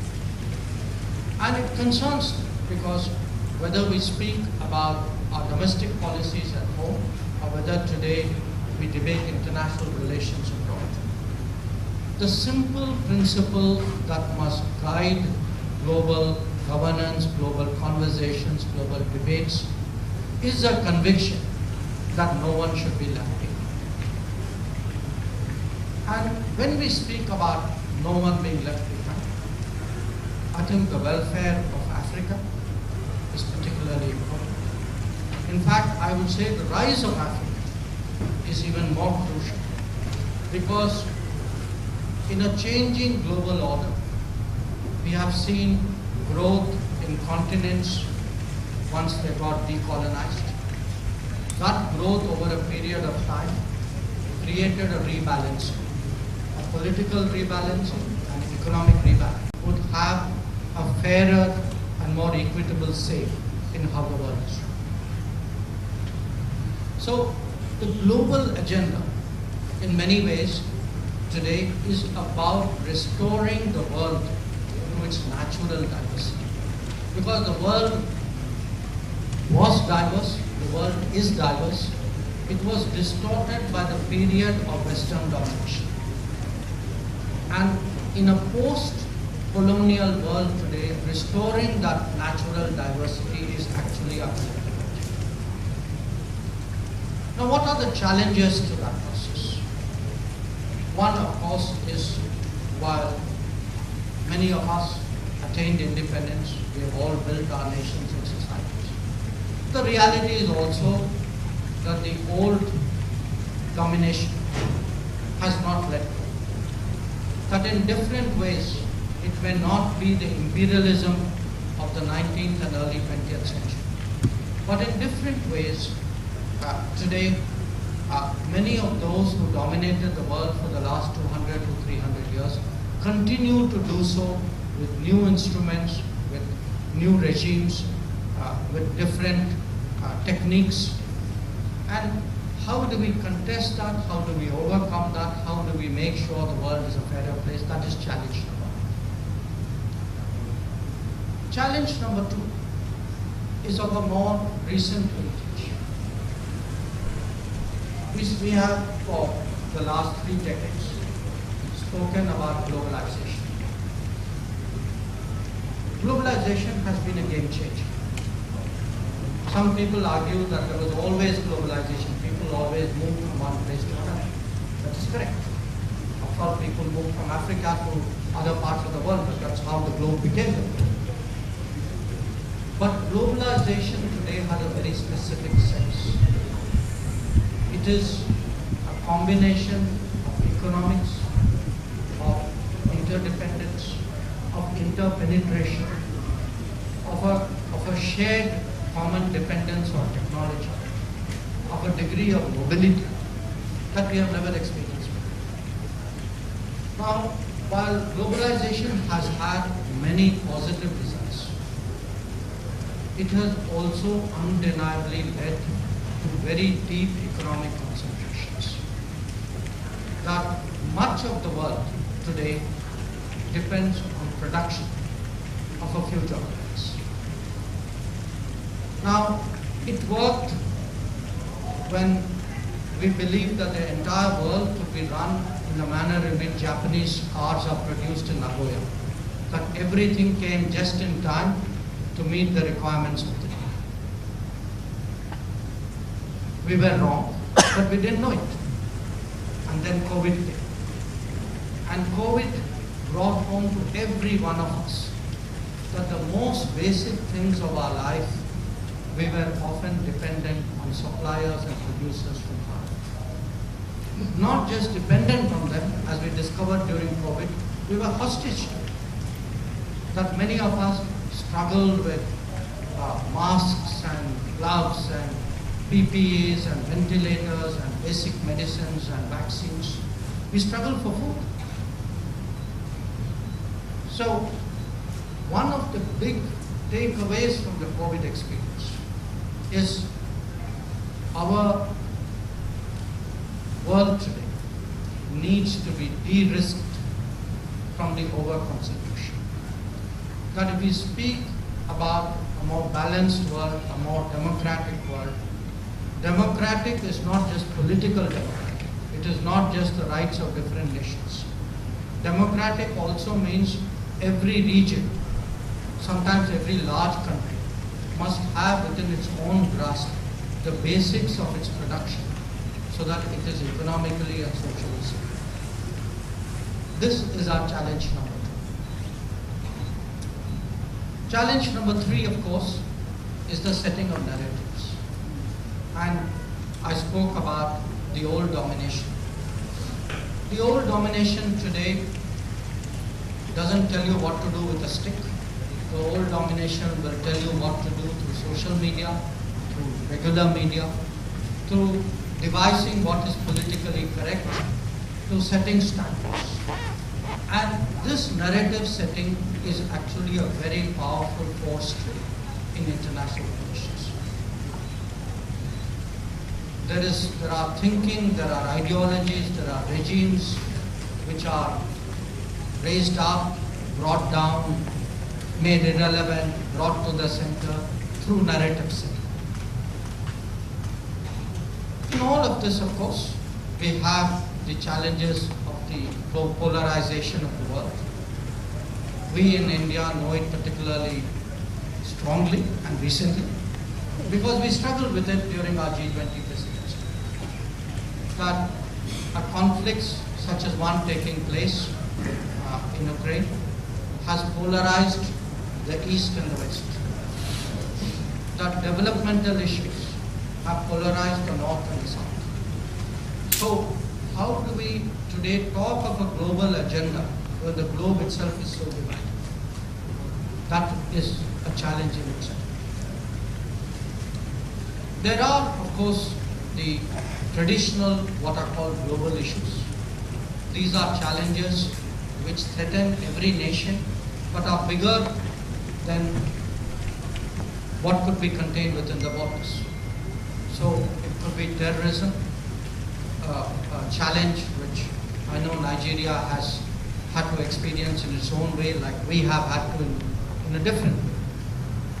Or maritime security, piracy. Challenges, of course, of climate events that we are seeing more and more frequent. So these are some of the challenges that we have to overcome if we have to really get along with the global agenda. Some, as I said, are traditional, some have evolved, some are more recent.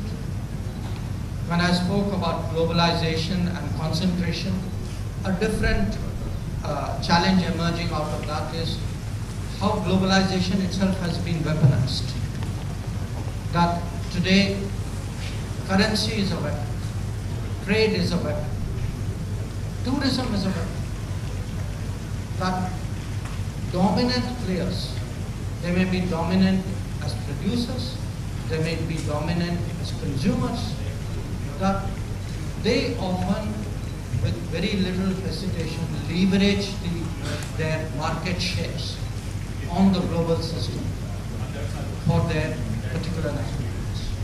And of course, underlying all of this, since this is an institute dealing with international affairs, is a challenge that we know very, very well, which is a world order that was devised in 1945, when the members of the United Nations were roughly 25% of what they are today.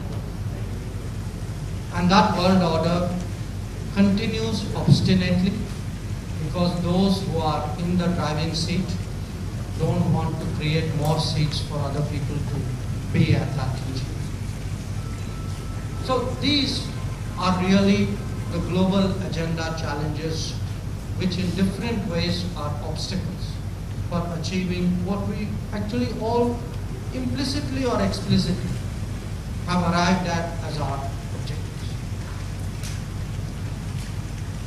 Now, in this topic and even otherwise, I think you would all be conscious that we have started using the word global south more frequently, more loudly, I would say more effectively.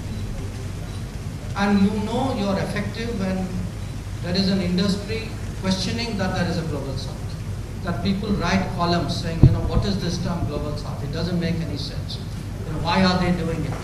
So when people start protesting at what you're doing, you know it's working. So what is the global south? Because all of us are asked that question, particularly from people who are not the global south. Because remember, if you are from the global south, you have no problem understanding it. It's intuitive. So I would say global south, most of all, is a mindset. Those who have it, have it. Those who don't have it will never get it. But it is a mindset which has some core principles. These are principles from our habits, from our political culture, from the way we have practiced international relations over the last 60, 70, 80 years. For example, non-intervention. For example, non-interference, or being non-judgmental, or non-alliance. But I have given you 4 nons, so let me give you a positive definition.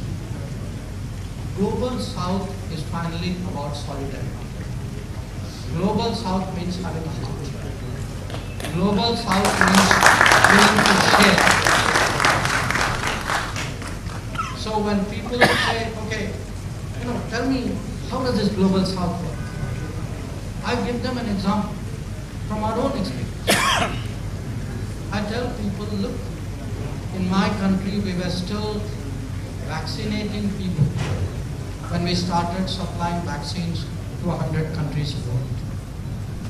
And I compare it to global north, where there were countries sitting on vaccines 8 times the number of their population, and they wouldn't give it to a small island next to it.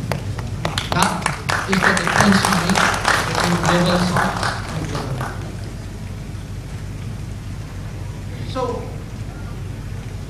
how does the global south today deal with the global north, or with the global agenda? I think in many ways, by obviously being empathetic, by understanding the problem, by being respectful, by recognizing that every country has its sovereignty, every country has its culture, every country has its tradition. And solutions must be found in a way in which they are not imposed, that they are organically owned by the society which is actually going to be implementing that solution. And I would also say today that an important part of that is beyond politics, beyond economics, beyond technology, to also remember who we are and to factor in culture, traditions, heritage, because these are part of our DNA.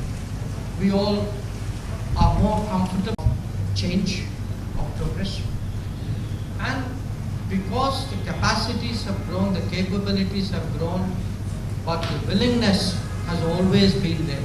Today, our ability to share has increased. So let me share, speak to you about some very practical way, because one part of it is to say, yes, we are global south, we should be sharing, we should be doing good, we should be helping each other. Okay, nice words. What does it mean in reality? I'll give you 7 or 8 examples. One, I would say, where India can really make a difference in respect of global south is on digital public infrastructure. The biggest change which has happened in India in the last decade, and believe me, you have to come to India to see what I would describe as a veritable revolution, is the fact that we have created a digital backbone, and on that digital backbone today, there are delivery of programs and benefits to citizens on a scale, efficiency and honesty which could not have been imagined. Where actually 2/3 of the population can get food without it being pilfered. Where loans are given to 1/3 of the population without somebody taking a cut. Where those who are really in need of health support can demonstrate their eligibility and get free or subsidized health services. Where today 200 million people have actually, in the last decade, since 2014, 200 million people have got new homes. So the scale of what has happened in terms, once you leverage the digital system as a governance system, is something which we believe can be a very, very important contribution to the global south, and one obviously in which we are willing to be a technology partner and support. I spoke about vaccines, but health issues did not go away once COVID receded.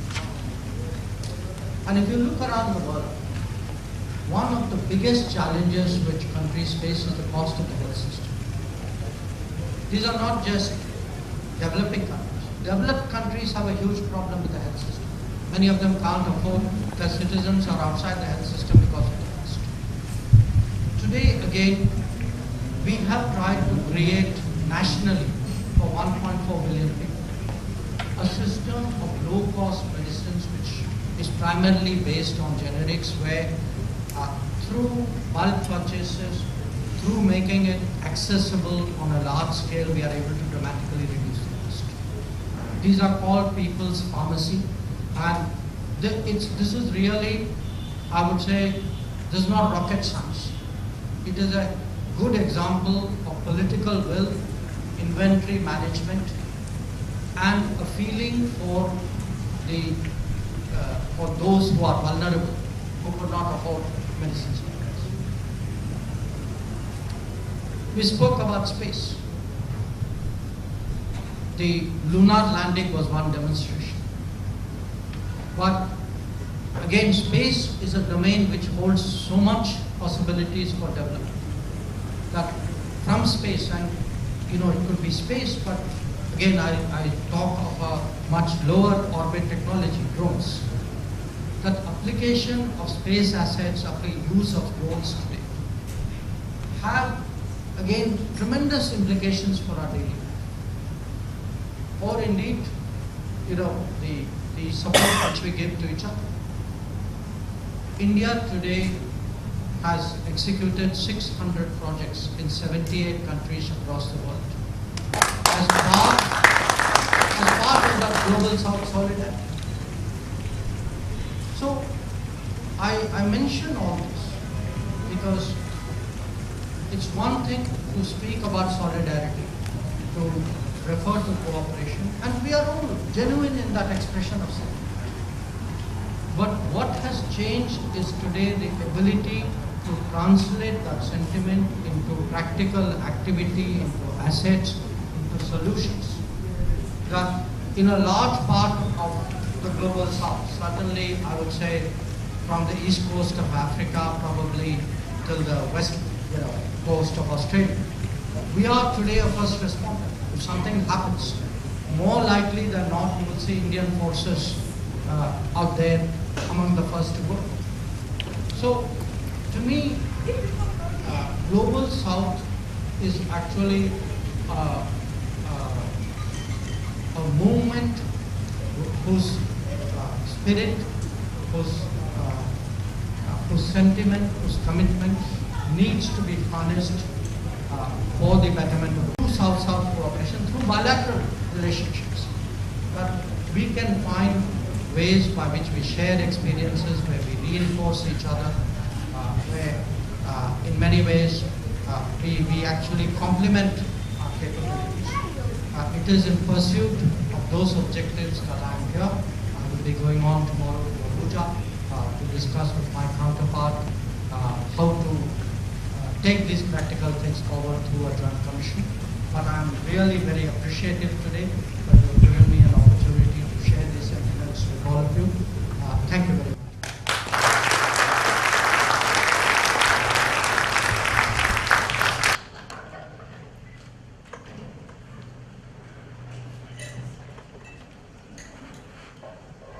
Can ask for contributions. Will be here till tomorrow morning. I'm sure you know that. Nevertheless, I'll ask for one or two, and then let me be a dictator here. I will not recognize any contribution from any member of the Indian delegation. I won't. So at this time, I will limit it to Nigeria, because you have the foreign minister. You will always have. We won't. So permit me to ask Nigerians, one or two Nigerians,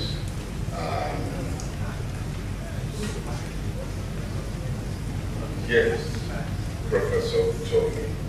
Well, thank you so very much, Your Excellencies. It's really a great pleasure to be here. I want to ask two questions. As a very long-standing friend of yours.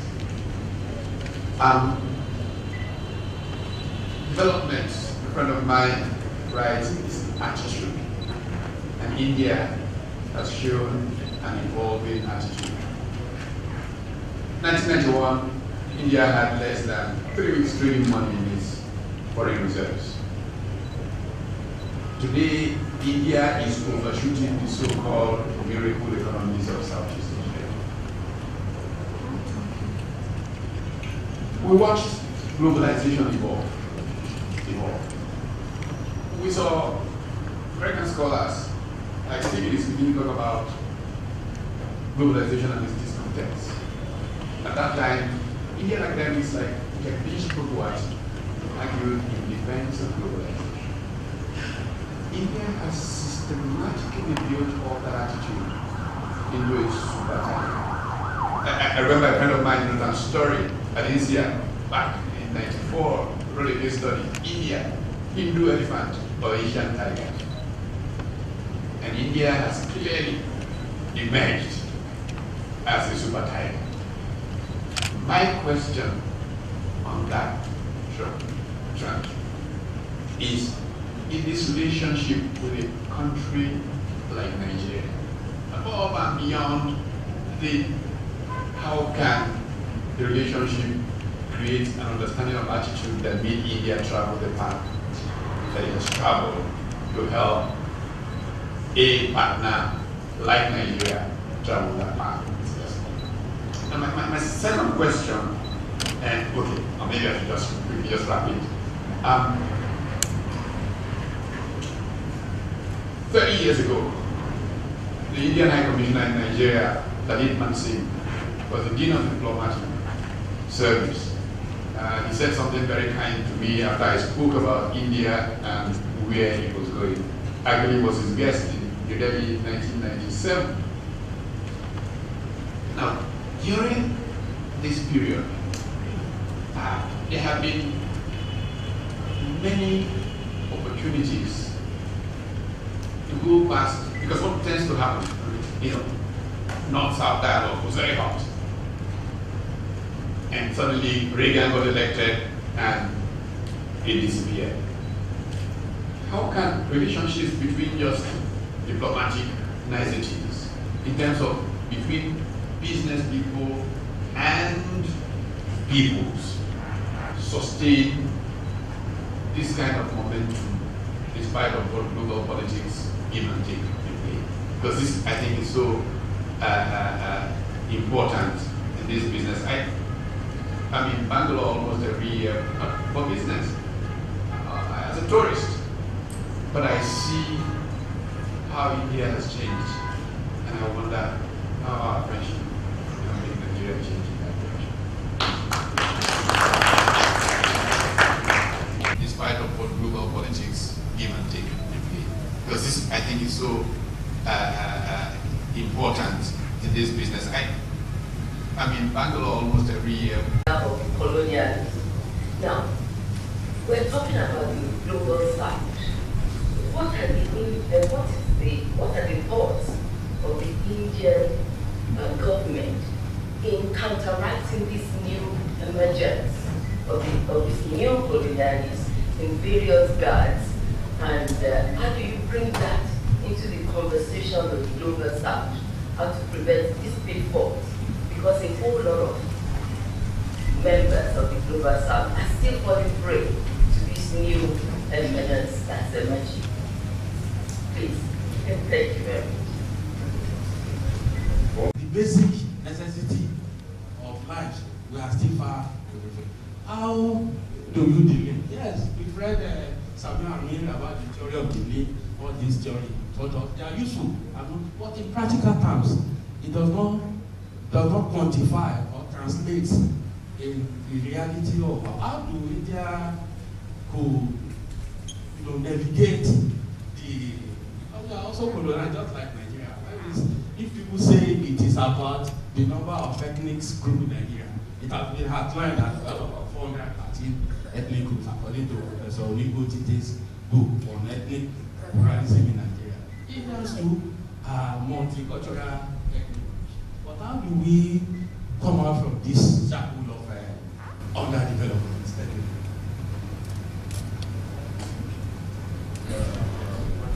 I don't think India has delivered to help it for itself. But I think that question I got have to ask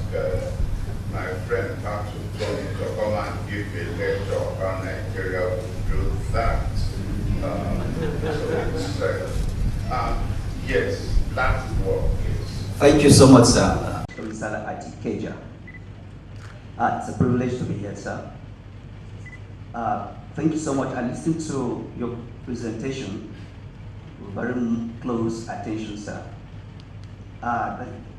During the presentation, there's this catchy statement you made that struck my mind. I quote, sir, in the changing global order, the rise of Africa is very crucial, end of quote. And on this premise, sir, I would like to ask this question. Trade in small arms and light weapons have increased criminal activities in our region, threatening lives and properties. Criminal activities have crumbled our economy in many ways. Sir, how can the Global South tackle these needs? Thank you.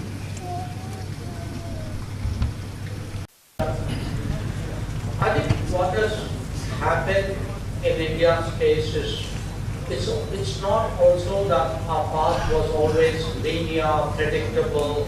It had our ups and downs. But what has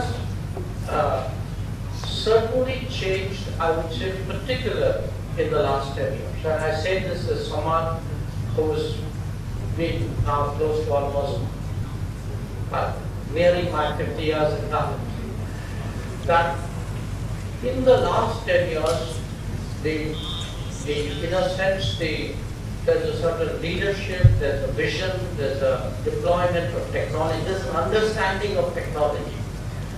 There is a kind of a energy in the society which has been awoken and given channels to express itself. People were always smart, but if you give people, say smart people, a sense of a startup culture, the same smart mind which would have otherwise not perhaps produced startup businesses and 100 unicorns that we have today, would have triggered itself away. So, it's very hard to say what are the exact combination of factors which accelerate national growth and progress, or which slow it down, or which plateau it. It's a variety of these.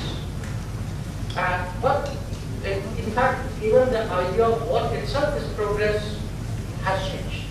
That if one looks simply at growth rates, we had great growth rates in previous decades, but the growth rates did not translate into benefits for many sections of the society. So there were parts of the country which were racing ahead, and there were parts of the country for whom not that much had changed. So, building an inclusive society doesn't have to be a bleeding heart exercise. It's actually common sense. Because if you look in terms of predictable demand in a society, consumption in a society, so it is both the smart thing and the noble thing, the right thing. So I would say, there are aspects of our growth and development and experiences which will have relevance. We approach the world, especially countries of global south, with that viewpoint. But at the end of the day, they have to absorb it and devise their own answer. Now, the second question, if there is momentum, how do you insulate it from politics, from global politics? It's a tough moment. I just look at the last 2 years, or I'd say last 5 years. Before us, Indonesia was the chair of the G20. Despite Indonesia's best efforts, their G20 presidency was completely and utterly dominated by the Ukraine issue.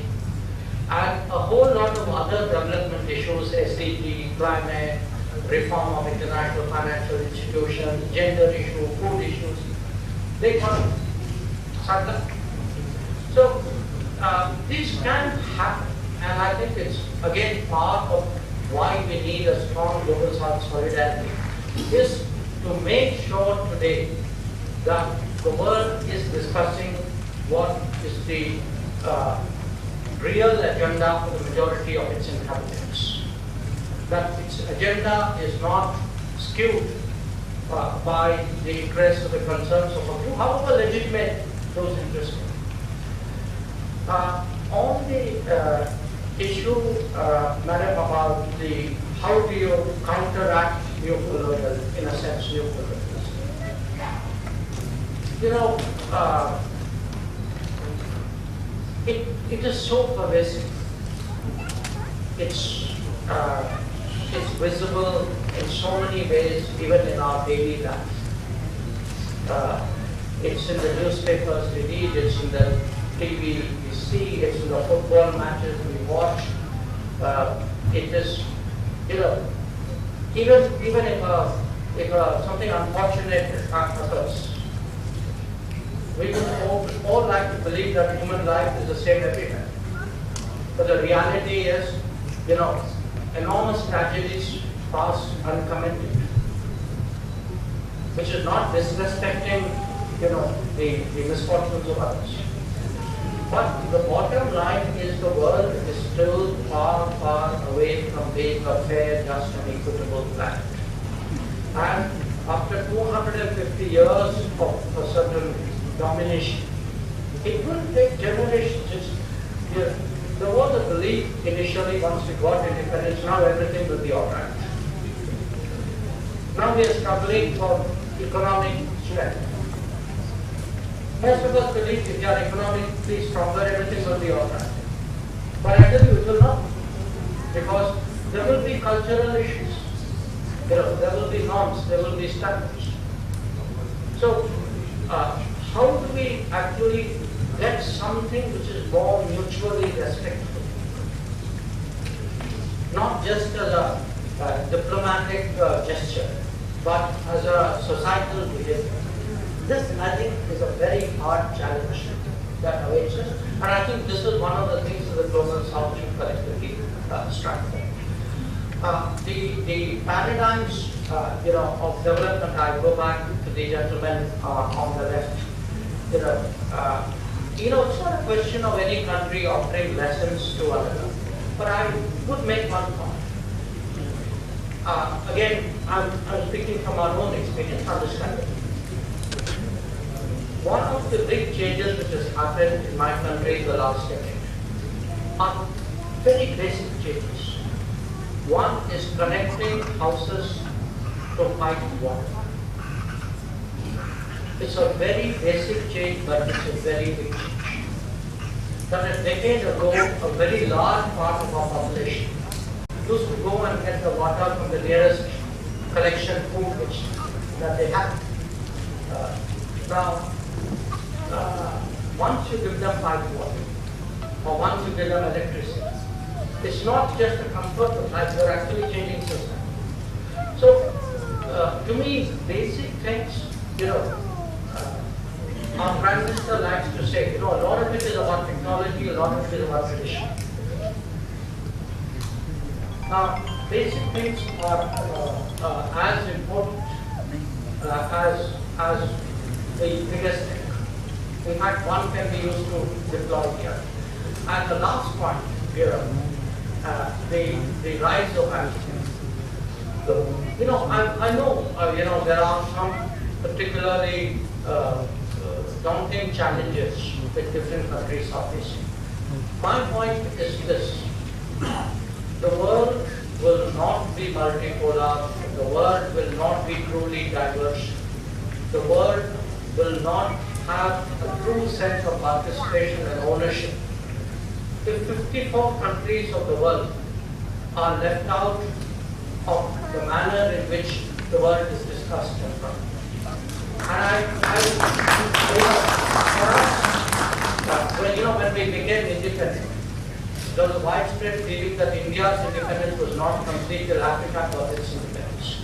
Today, I would say our growth and prosperity will also not complete until we see that Africa too has got what is rightfully theirs.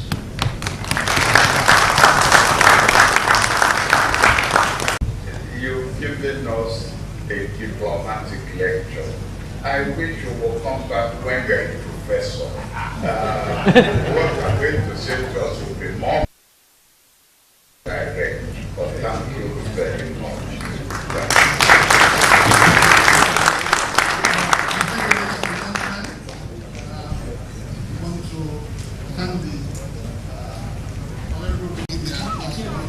We must give him special thanks for that and please rise and give him a standing ovation.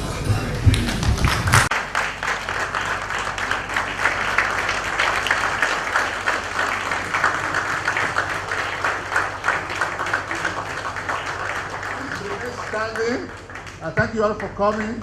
We now take the national anthems, first of India and then of Nigeria. National anthems.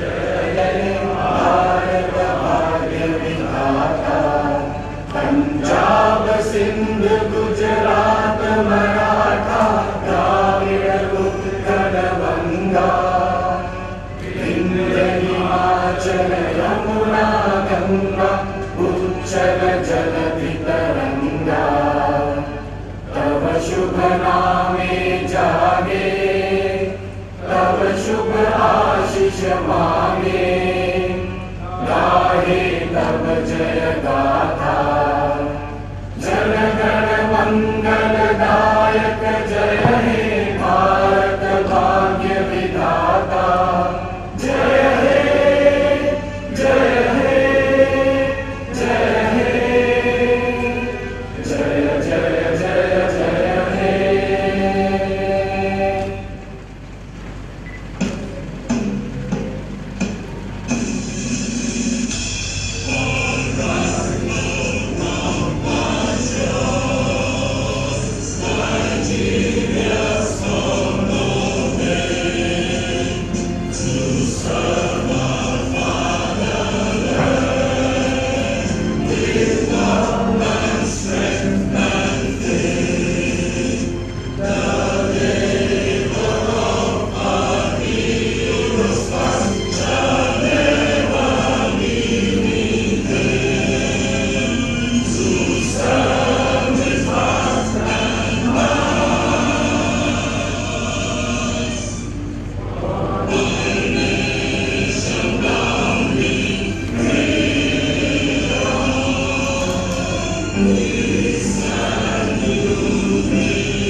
Well, the theme was resetting the global agenda, the role of India and the global south. This was to take advantage of the visit to Nigeria by His Excellency, the Indian Minister of External Affairs.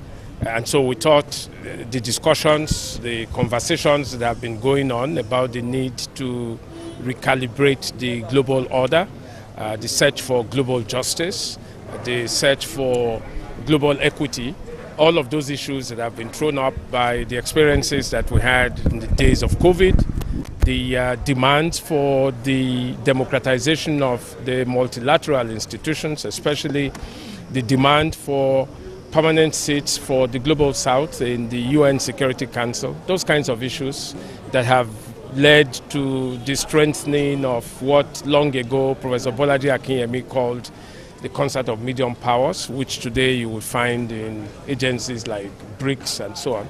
Those kinds of things needed to be brought fully to bear.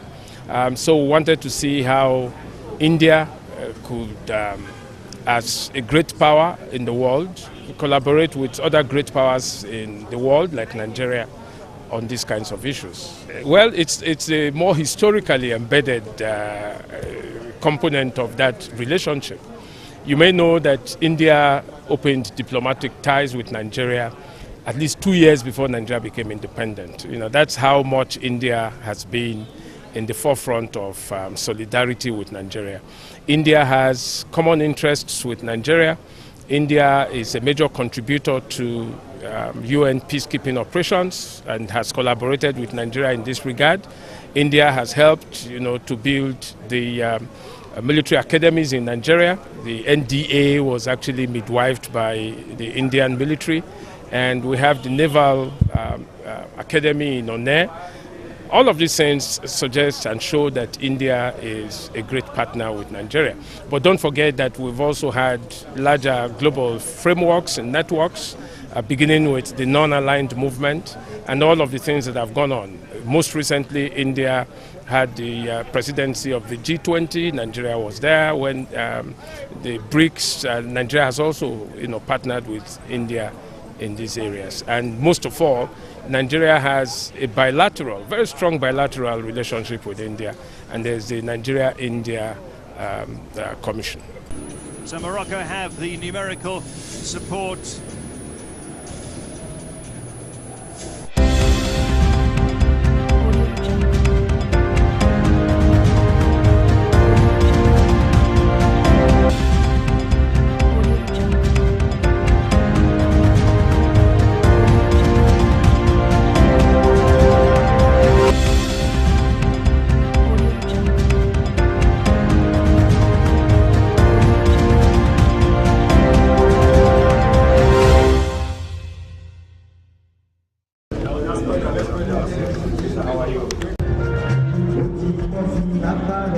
Governor of Lagos State.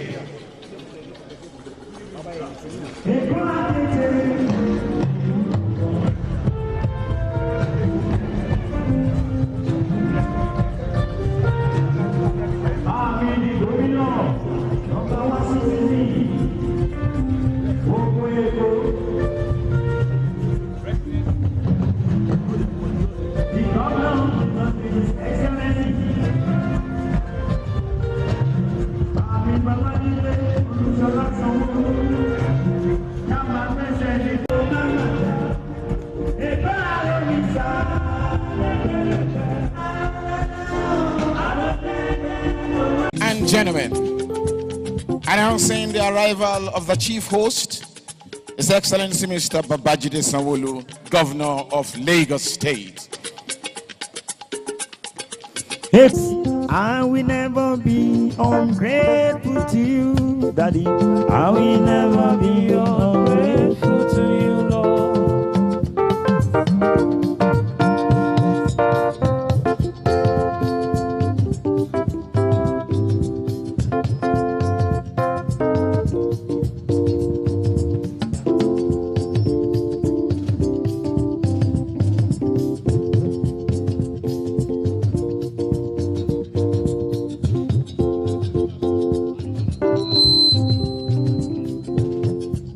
I will never be ungrateful to you, Lord. I will never be ungrateful to you, Lord. I will never be, Jesus. I will never.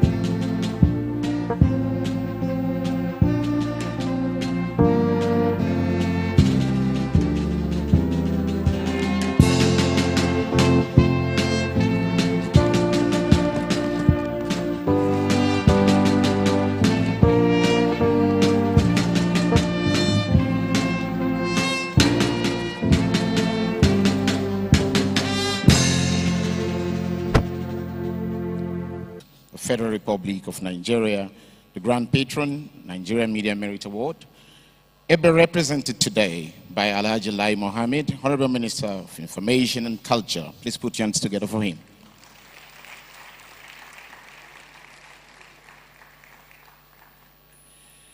Malam Garba Shehu, Senior Special Assistant to the President on Media and Public Nigeria Media Merit Award. I heartily welcome you to the 30th NMMA Grand Media Excellence Program taking place in Lagos, the Center of Excellence and Aquatic Splendor. It is Africa's foremost media excellent trust, and we wish you a very great outing tonight, and we believe that it will be a time to wine and dine, mingle together, and get the best from this 30th edition. My name is Adidiji Udulesi, the master of ceremonies for today's occasion. Applaudisez, s'il vous plaît. At this juncture, may I invite to give the welcome address the chairman, Nigerian Al-Rashid Adamu. Let's put your hands together for him as he comes forward. President Muhammadu Buhari, ably represented by Al-Hajj Lai Mohammed, Honorable Minister of Information.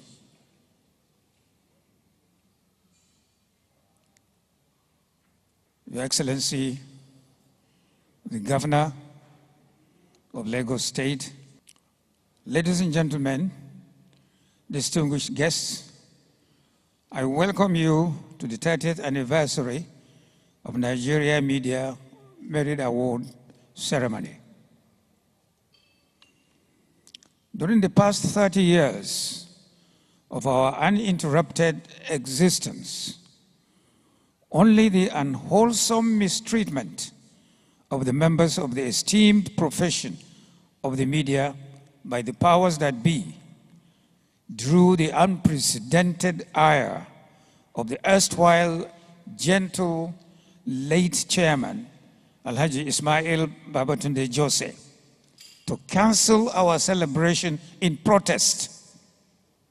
How can we celebrate, he queried, when our profession is disdainfully trampled upon? Not even the pandemic of COVID-19, nor the issue of insecurity stood in our way. We are, after all, members of the fourth estate of the realm, given to enormous sacrifices in the service of the nation, with our lives if it becomes necessary. The NMMA complied with then existing rules of the NCDC against COVID-19 and staged a successful award ceremony in Lagos. Amidst the not unfounded fears of general insecurity, the NMMA held one of its most successful annual ceremonies in Lokoja, Kogi State. 2021, having to transport by road all our guests and award nominees from Abuja to Lokoja.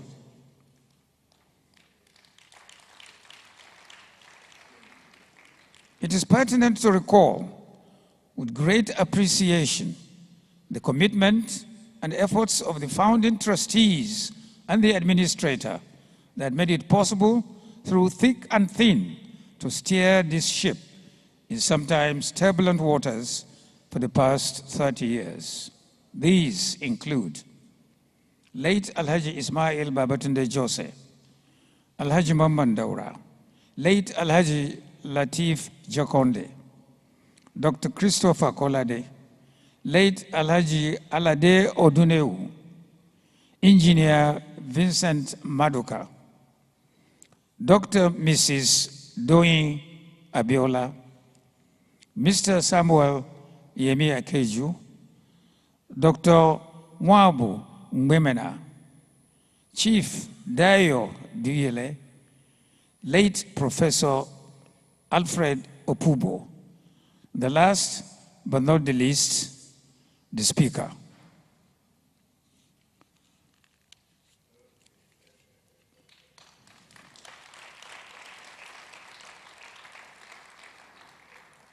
Another important organ of the Nigeria Media Merit Award is the eminent panel of assessors, whose responsibility it has been to independently assess all the entries and declare winners of the various categories.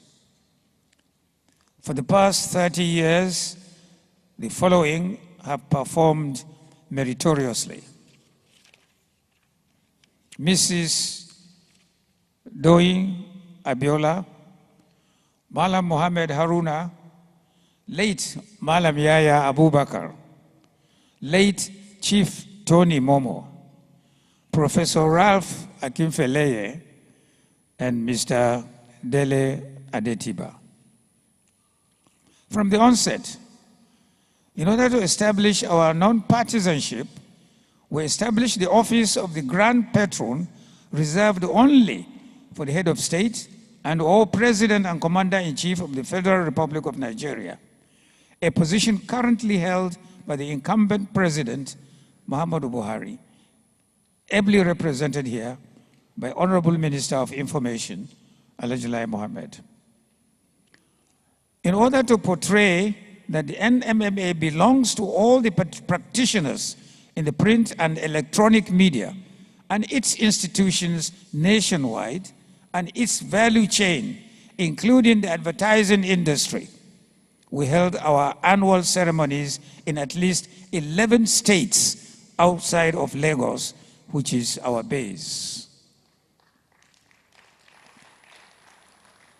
Special thanks to our many sponsors who, in spite of how difficult the times are, have stood by us, and by so doing, demonstrated a great understanding of the critical role and service that is played by this institution, not just to its members, but to our country at large. Indeed, we are grateful and appreciative. Special thanks to our Grand Patron, His Excellency President Muhammadu Buhari, for his support. His Excellency Governor Babajide Sanwo-Olu of Lagos State, for the special support he showed this organization. The President has a special interest in the NMMA. Not only is he the Grand Patron, but in the presidency, the special advisor for media is none other than Femi Adesina, who was a recipient of our award, the Editor of the Year, in 2007. President Buhari did not stop there. He appointed Malam Garba Shehu, who is a member of the Board of Trustees of the NMMA. So as you can see, we have two gentlemen right embedded in the presidency.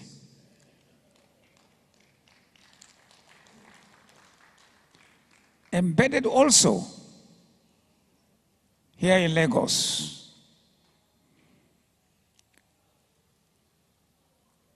The Commissioner of Information and Strategy in Lagos State is a two-time winner of the Editor of the Year 2013 and 2015, Mr. Gbenga Omotosho.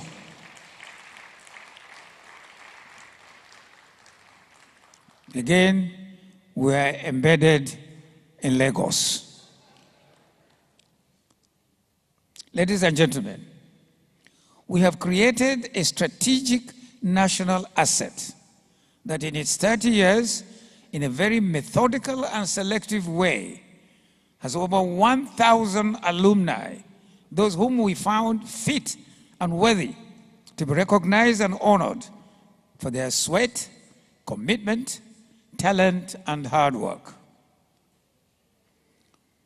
Members of the profession have worked assiduously to defend freedom of the press, which provides the oxygen that keeps democracy as a system, its values, and its institutions alive.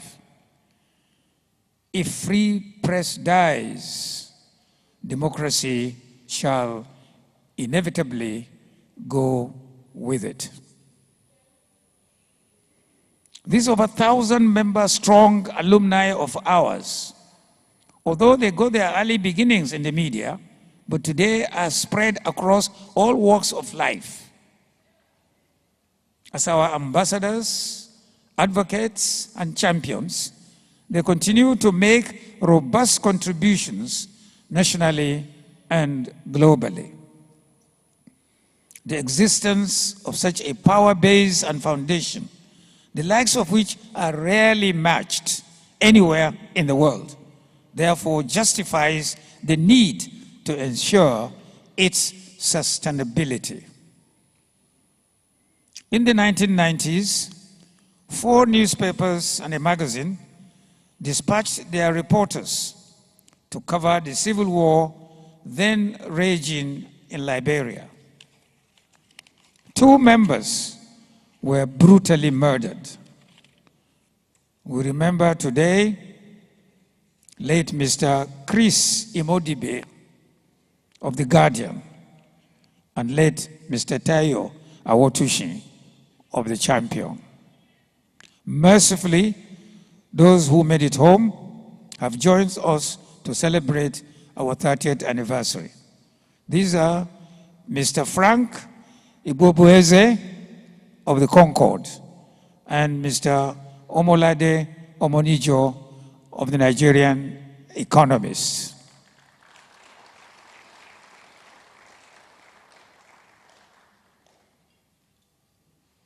Remembering these 4 young men, I become emotional. I am one of those commanders-in-chief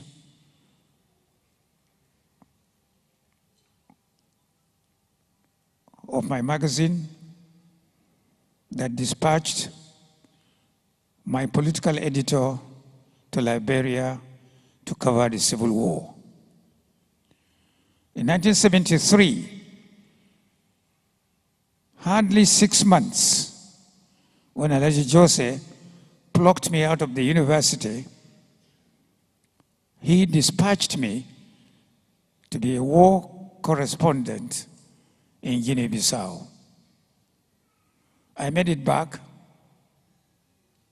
and I thanked him for it.